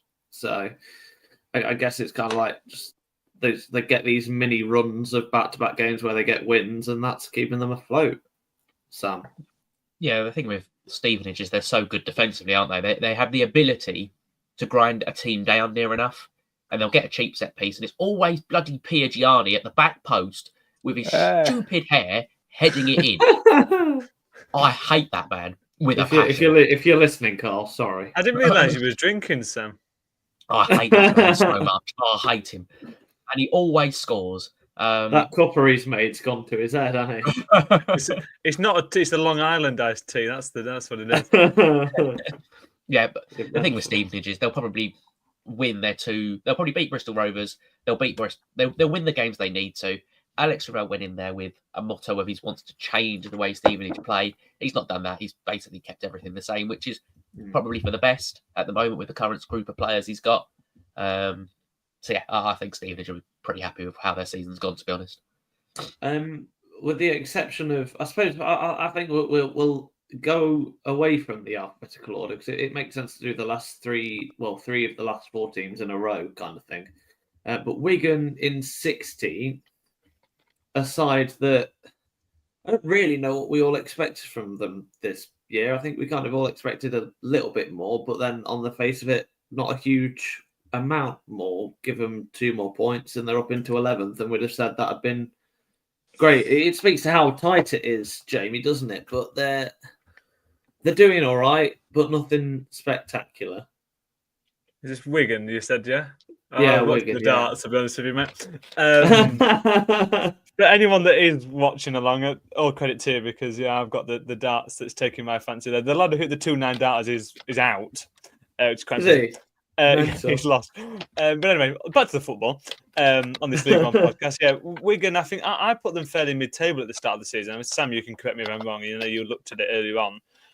But I rate Sean Maloney. I think he did a great job last season. And I think he's doing a pretty decent job again. Mid-table, a really good victory against Wigan, against Bolton, obviously, I beg your pardon. And they're doing okay. Mid-table is exactly where I expected them to be, and they haven't got the easiest run over Christmas. Obviously, Shrewsbury at the weekend, you expect them to win, and then it's Rotherham, Wrexham, Huddersfield, and Birmingham after that. We'll be back to a regular podcast by then. But that run of 4 games is about as hard as it can get. With Rotherham on the uptick there on, and the other 3 obviously being right at the top of the table. So not easy, but Wigan, they can pick up victories when they need them. And yeah, mid-table is about obviously where they are now and where they expect them to finish. Seb, your thoughts on Wigan? There's not a lot to say, is there? No, there isn't. No, they're just mediocre, and that's not a bad thing. It's not a good thing either. It just they're winning enough games to keep them away from the relegation fight. Obviously, the last one was a derby win away at Bolton, which is would have been very pleasing. I think there's been a little bit of a sort of a fan discontent over their recent in terms of position in League One, but I don't think that's a true reflection in terms of the performances and some of the results where, you know, perhaps they've not got the result, but actually performances have been pretty solid. I think it's just been a solid season really for Wigan so far. I switched Stockport and Wigan around because I quite like to end this on a positive, I suppose. But Stockport 5th at the moment. I think a lot of fans would class that as a successful season, if I'm honest. They've got Peterborough, Huddersfield, Rotherham and Birmingham, so by no means the easiest run of fixtures over the winter period. Sam, have you got any thoughts on that? When we did our season preview, Stockport were one of my teams that I thought did the best summer business. I really like some of that, like Lewis Bate. Oh, names on top of my head. They've obviously got Louis Barry, but there is a very, very strong chance he goes back in January. And I've mentioned it on some of our preview shows. When you lose Louis Barry, I know a lot of fans don't want to hear that, but when you have Louis Barry in League Two and he misses half a season, you've still got players like Isaac Oluwafe, Kyle Wootton, who can all step up to the plate because they're ready and they're good enough for League Two. You're now in League One. Louis Barry is a step above sort of the attackers they've already got. They don't have somebody like a Will Evans at Mansfield, for example, who I think can just kind of slot in. I don't know if Wootton and Oluwafe are good enough to carry the Louis Barry burden when he goes. They've obviously bought some striker from, I think it was Sweden, who I thought was the Louis Barry replacement. I got told immediately by a lot of Stockport fans, no, because he's going straight into their development squad. But there's still a chance that he just immediately breaks into that senior team because a couple of injuries, he's in the senior team. We know Stockport have good backing from their owner. They've obviously had it approved for a new stadium as well. So there's a strong chance they lose Louis Barry and they go spend £500,000 on a new striker anyway. Yeah. Or just get another one on loan, isn't it? They've got the resources. We'll go Wrexham and then Wycombe to round off. Wrexham, Bristol Rovers, Blackpool, Wigan, Barnsley. I think with the exception of Barnsley, perhaps that's an easy 9 points. You'd probably imagine 12 for a side like Wrexham. And for them, it's like, I think they have to get 12 if they want to be title contenders. 12 points is non-negotiable, surely here, right? Yeah, it depends what they're expecting come the end of the season. Obviously, they're up there now, and if they're going to stay up there, you've got to be beating those sort of teams. And at the minute, they're obviously consistently beating those teams around them. I'm just reading the message that's been put on screen there. But yeah, Bristol Rovers, Birmingham, Bolton, all the Bs except the right answer, which is Blackpool, Bristol Rovers, Blackpool, Wigan and Barnsley. Yeah, so it's a good run. I mean, there's no two ways of putting it. The two home games, Blackpool and Wigan, you expect them to win. We mentioned earlier on how good they are at home. And then Bristol Rovers, Barnsley away, I expect them to win at least one of those, like you mentioned, Callum. So I'm going to put myself in the same boat there and say it's going to be a good sort of festive period for Wrexham and the good times will keep rolling. And Seb? Yeah, I think it'd be a good time for them. I'm going to completely honest. I forgot what team we were talking about. I too. Have you been drinking, Seb? Or? No. I've just been distracted by the darts. My brother keeps spamming. Oh, Jamie. Seeing as you've mentioned the darts, right? You know we said earlier there's been 2 9-darters. Yeah. The second 9-darter was a replay of the first 9-darter. Was it? Oh dear. I've just found out that he's only hit one. So everyone who was watching live saying there's been 2 9-darters, there's not. There's been one. They just showed it twice. Because I looked up again. And, there's another one. It was a replay. So. You wouldn't make it as a commentator there, JB, if you did that. I've got it on silent, to be fair. So. I'll take my headphones out, stop listening to you, and listen to the dance. My brother keeps spamming the family group chat. But yeah, Wrexham, as I said earlier, I don't think they'll be happy that they're not top of the table. But guess who are? Oh, Wycombe. Nice segue. That's horrible. Oh dear. Do you know what? Let me hang up my presenting jacket. There we go. Yeah, I quite like to end it on a high note, and it kind of works out in it that it's alphabetical order. I think we'd just go around starting with Sam and Seb and Jamie, and just. I mean, I don't want to say they've had a wobble, but when you class 2 draws and getting knocked out of what was it? Was it the Pizza Cup trophy or whatever they got knocked out of as a wobble? Then I mean, you can't really fault them at all. They've just been exceptional in at least the last 6 months, if not longer. Yeah, they've been the best team in League One, I think, for the whole of 2024. They had an excellent end to the League One season. They got to the Pizza Cup final last year, which I think they did lose, but they had an excellent end to 2024. They've continued that momentum this season. They had a bit of a slow start, I think, with 2 defeats and a draw, but they've been faultless for the last 15, 16 games. They look good going forward. They're solid at the back. It's very different. The only thing with Wycombe, if they get a defensive injury, I think they maybe concede a few more goals. But going forward, when you've got Udoa and Kone as your 2 strikers in League One, you're going to score. No wonder they've scored 43 goals. Yeah. Seb? Yeah, hats off to Wycombe, hats off to Matt Bloomfield, really. I think he's done a superb job. I think, what was it, something like 17 unbeaten, I think, in League and Cup. You know, they've been on a great form, and they'll be hoping that continues. And Jamie, I suppose, the final word on any of the teams? I guess everything's sort of been taken, really. They are doing so well, and it surprised, I think, all of us. None of us really said at the start of the season that we expected Wycombe to be doing as well as this. And that mini blip you mentioned, the 2 draws, losing in the Johnston Paint, they're back on track. 4-1 win against Shrewsbury, former manager in Gareth Ainsworth. There was a little bit of a needle in there, if you like, that a game like that, you never quite know how it's going to go, but it went exactly as the form book suggests. They've not got the easiest run over Christmas. Bolton, Stevenage, Charlton and Exeter, but it's top of the table Wycombe, and you expect them to get through that without too much trouble and stay up where they are at the minute. They're doing really, really well, and everyone there have got to get good credit for that because they're doing absolutely superbly. And as I finish my now room temperature pint of Guinness and we draw to an end this live stream, I suppose the only thing that's left to do is, first of all, remind you to subscribe and follow us on Twitter.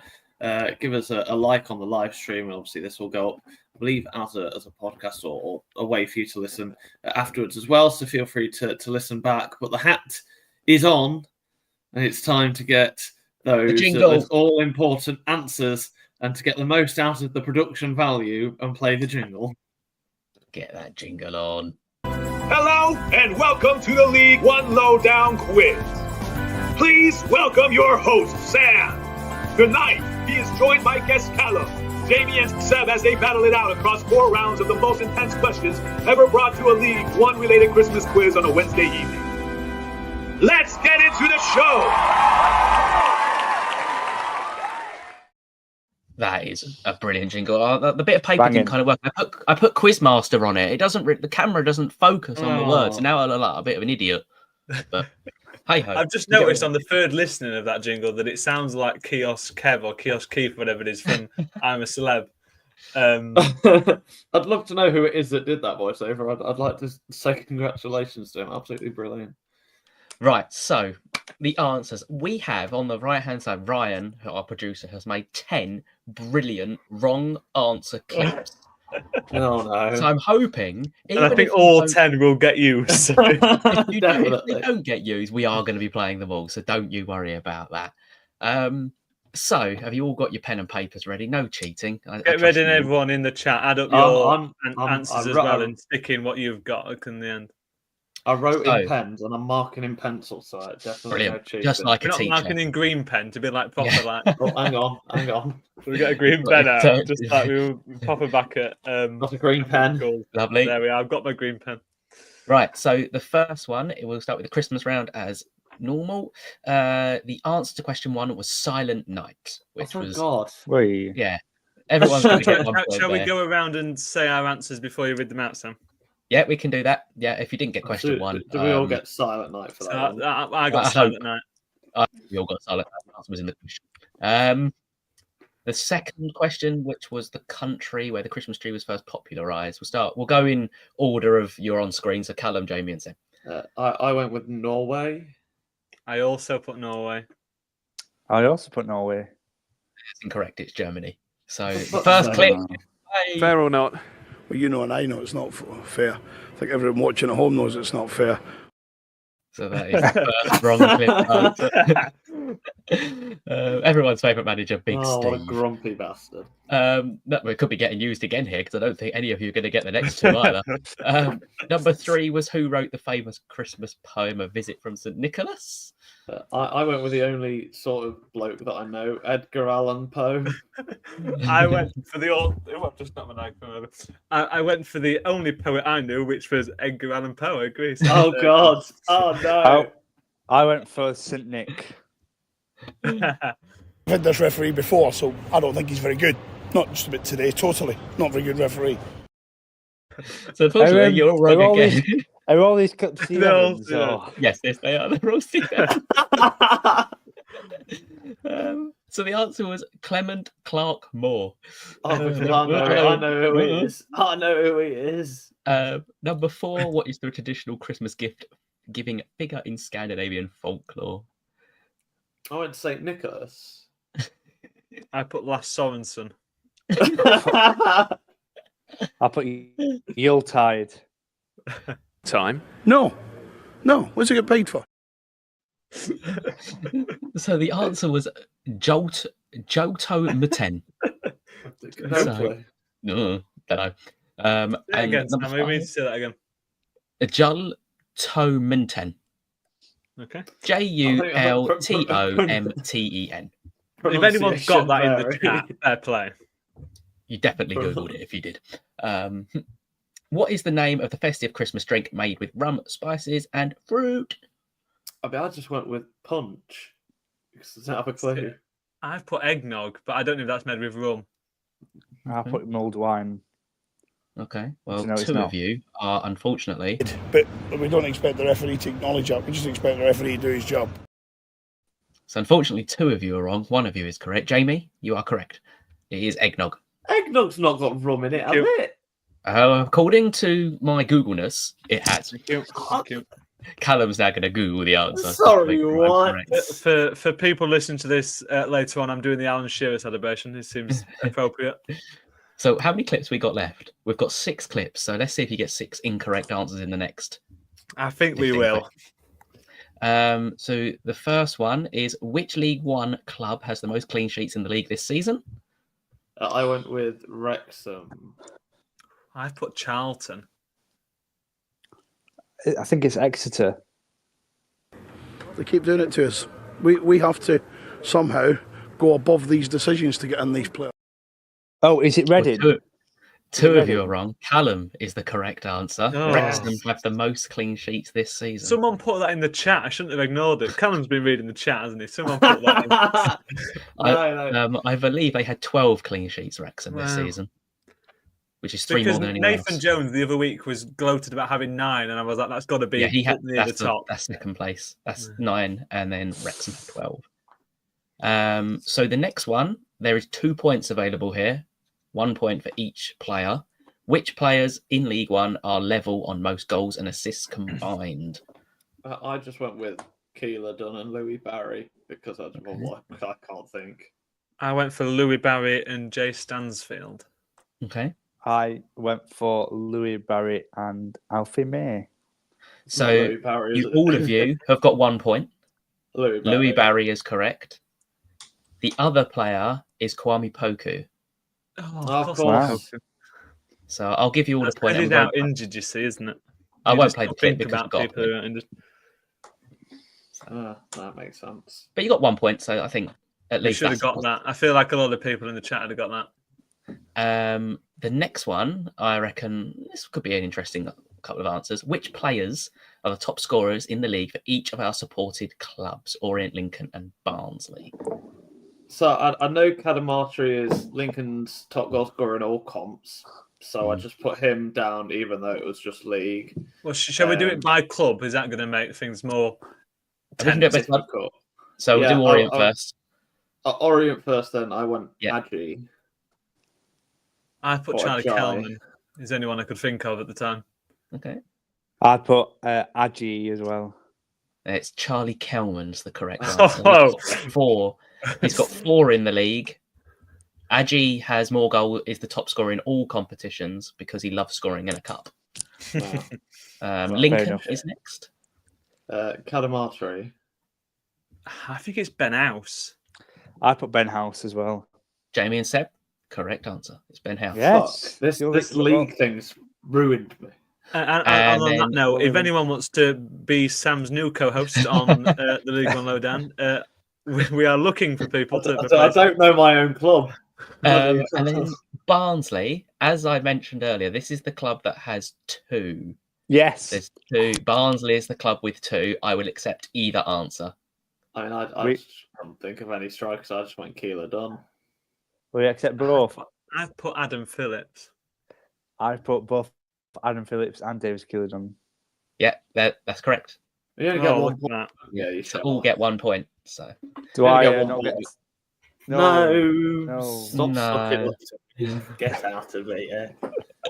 Hey, it's worth a try. Worth a try. I'm having And a this shocker, one, by the way. I've only got I 5 reckon- points so far. I reckon this one might catch you out a little bit, and we may get another Evans clip going here. Who has the highest XG in the league according to FootMob? Peterborough. This was an awful question because I had between a few. I was going to put Rotherham because I remember seeing a stat a few weeks ago that Rotherham were suddenly amazing at XG and just couldn't score. But I put Birmingham. It seemed a bit more reasonable. I put Birmingham as well. Okay, well, 2 of you are. Frustrating, but it is a penalty. When you look at it back, as much as I say the handball in the 31st minute is a penalty for us, it's a penalty. So I don't look at the referee. I don't look at anyone. At first, I didn't think it was a penalty. So Callum is correct. It is Peterborough. Guessed it in. Birmingham a second. No. Where were Rotherham? I didn't go down Steve that far. Evans. They weren't. I don't think they were in the top 3. Oh, okay. So there's 4 points available for this one. This final question. Who are the worst 4 teams in League One in the last 6 games? And if you looked on the sheet that I gave you when we did the thing, it had the form of the last 5. So you might have been able to work it out from that. We're not that That clever, Sam. implies that we read the things you give us, Sam. I went Lincoln, Mansfield, Exeter, and Northampton. Okay. I've gone for Lincoln, Mansfield, Burton, and Cambridge. Okay. I've gone for Exeter, Burton, Mansfield, Cambridge. Okay. So the 4 teams. One is Lincoln. So 1 point for Lincoln. Yes. Next one is Shrewsbury. So if you said Shrewsbury, 1 point for Shrewsbury. Exeter City. Yeah. 1 point for Exeter City. And Mansfield. So 1 point. Yes. I only got 3 Mansfield points. one because of the Callum reference. No, I said it because of Lincoln, because I thought it would use it as a gripe against Lincoln. So you've looked at Right, that one. I am expecting 5 out of 5 from you lot here. You're and if not not, going to get it. You're not going to The get it. Steve if I'm Evans honest, clip will be lads. returning again. So who plays at the Valley? Charlton. Charlton. Correct. Oh, I hate this. Good start. Who plays at London Road? I hate this. For some reason, I thought it was Peterborough. I put Peterborough. Oh, shit, I put Leyton Orient. Oh no! He gives the goal. I go for a little leak, a wee break, and I come back and he's chopped it off. And obviously, there's nothing you can do about it. No, it is Peterborough. Oh, get in. Oh, thank fuck. Leyton Orient. It's Brisbane Road. Yeah. Poor from Seb. Or the Gotham Poor. Group Stadium, if to give it its proper name. Then. Poor. The next one. Gotham? Yeah, Gotham Group Stadium. Wow. The next one, the New Meadow. This was the one that threw us off. So I for some reason, I went with Shrewsbury. This was the hard one, but I'm slightly at ease that I've also put Shrewsbury. I've also put Shrewsbury. Correct. 1 point. Oh, get in. Nice Look one. at us doing a League One podcast. You guys are panicking about that one. It's because you go last, so you get to see the other 2 of us. Like, I hate going first in this one. I'm like putting my neck proper on the line. It actually says Leyton Orient on the thing. He's just scribbled it out and put Shrewsbury. Yeah. The next one is Bloomfield Road. I originally started writing Wycombe for some reason. I thought We we did were Matt Bloomfield. Yeah, but I put Blackpool. Yeah, Blackpool. Yeah. Oh, Well, Seb's- Seb's This is great. Someone print screen this. What did you say, Seb? Blackpool as well. yeah, all correct. You froze in the most brilliant position. Like you almost knew you'd got it wrong. It was brilliant. And the final one was the Pirelli Stadium. Burton Albion. Burton. Burton Albion. Perfect. Considering I was born about 2 minutes away from that stadium, I should probably know it. That is all correct. So I have 2 clips left of Steve Evans, and there's 5 questions left, and it's the capital city one. God. I dropped geography in year 9, pre-warning. So I don't like this because I've kind of put my neck out on the line as a geography pro here, and I'm Considering you got the capital of Ethiopia, I'm expecting big things. There. I don't know if that's correct, by the way. Can I double check that was right? The capital of Greece is Athens. Athens. perfect. Point across the board. Capital of Serbia. Belgrade. I didn't know this one. I think it's in that area, but I put Bratislava. I didn't know. I put Alexander Mitrovic. Pathetic referee, but he's not a good referee for me. It's not today. I'm not questioning his integrity. I'm just saying he's rubbish. That's my opinion. I'm entitled to have that opinion. If they phone me up tomorrow, I'll still say he's rubbish. What are they going to say to me? He's a rubbish. Watch the video of this and tell me he's a good referee. So Callum, you are correct. I love that Alexander Mitrovic answer. You weren't far off, Jamie. Bratislava is Slovakia, which was going to be a capital city I was going to ask for, but I ended up. I've been there. I know that one. Capital of Romania. Bucharest. Yeah, Bucharest. Lovely. Just because it's got that really cheap as shit spa that I keep on getting recommended on TikTok that I quite Right, like the look of. We have 1 clip left. Can we? Capital of Australia. Canberra. Yeah, Canberra. Yeah. Told you I dropped geography. Sydney. Oh, That's very hard to take, isn't it? You know, we scored a good goal. We're by far the better side. So now I've used all 10. So the correct answer is Canberra. So the capital of Croatia. That's level 1 of quizzing. That knowing Canberra is the capital of Australia. I thought it kept somebody out. Me. The capital of Croatia, do you say, Sam? Yes, please. I believe I had a lovely strudel here. It's Zagreb. Zagreb, yeah. Oh, I put Split. Fair or not? Well, you know and I know it's not fair. I think everyone watching at home knows it's not fair. Right, we had to reuse a clip. Yeah, it was Zagreb. So if you do the totting up, You put what, Seb? So I just want to track back to that. What did you put, Seb? Split, was it? Split. yeah, Split. Is it like it's like a really touristy city, isn't it? Yeah. Oh, I okay. remember. It's the only place in there that I know. Right. Croatia. If you wouldn't mind totting up, we have a little jingle for the winner. Is that out of 24? Was that? 20, 24, 27, 28, 28. I should have probably added that up before. Because you Where are got you getting the 20, other? then you got 4 for the question 10, you got 3 for question 8, and you got 2 for question 7. No, I've got 24 for some reason. It's out of Oh, maybe 24, isn't it? Yeah. Yeah, it's out of 24. I could be wrong. Yeah, I can't be I've maths. got- This is I've why got this is 24. why I'm quizzing, I not don't know. doing questions. You dropped maths in year 9 as well. Nobody's got full marks. Yeah, what's your excuse? Nobody's got full marks. It's fine. Right. We'll do. Do we do score by round to embarrass some people? Yeah. Okay. Seb, you can go first. We'll go to the other end. God. What was your total score? Altogether, Yes, please. I love how you come to me first. 13. 13. Okay. Jamie, This is it's getting tense. I'm 17. nervous. 17. Okay. And before you say Callum, I didn't have it. I thought I had a drum roll as a background music. I don't. Oh, Callum, what's your score? 80. Oh, so we have a winner chicken dinner. And the issue is, it's not even that surprising. I don't think. I genuinely think we probably could have predicted it.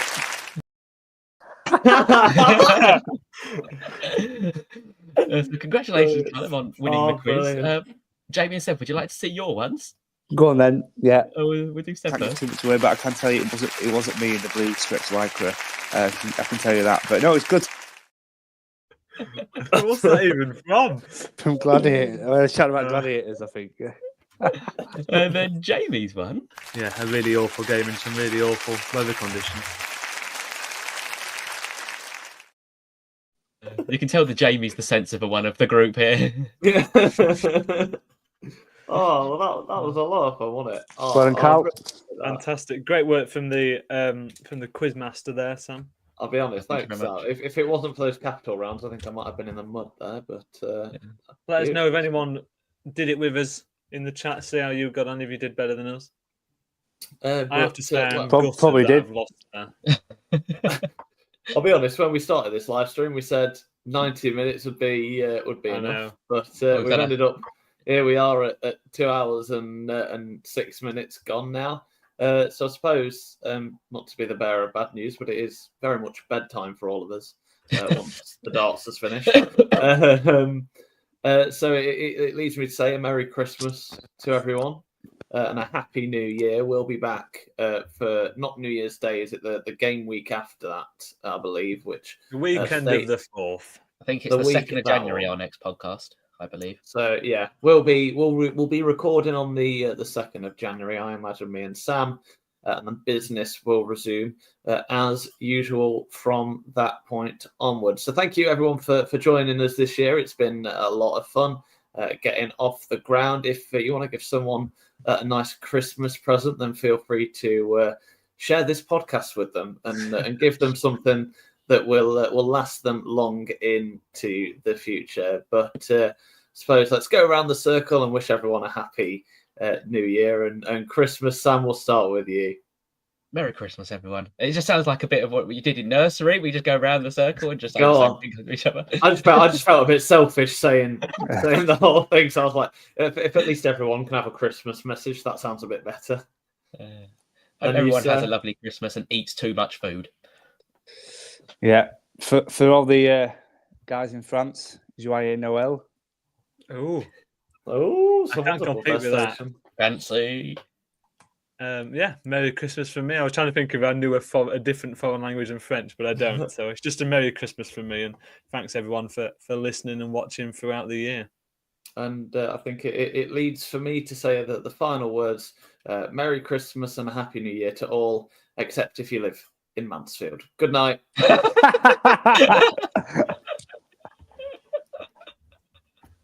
Oh, dear. You had Oh, to do we it, have didn't fun. you? What a We had fantastic to. way to end. What a good night. Well, good night, everyone. Goodbye.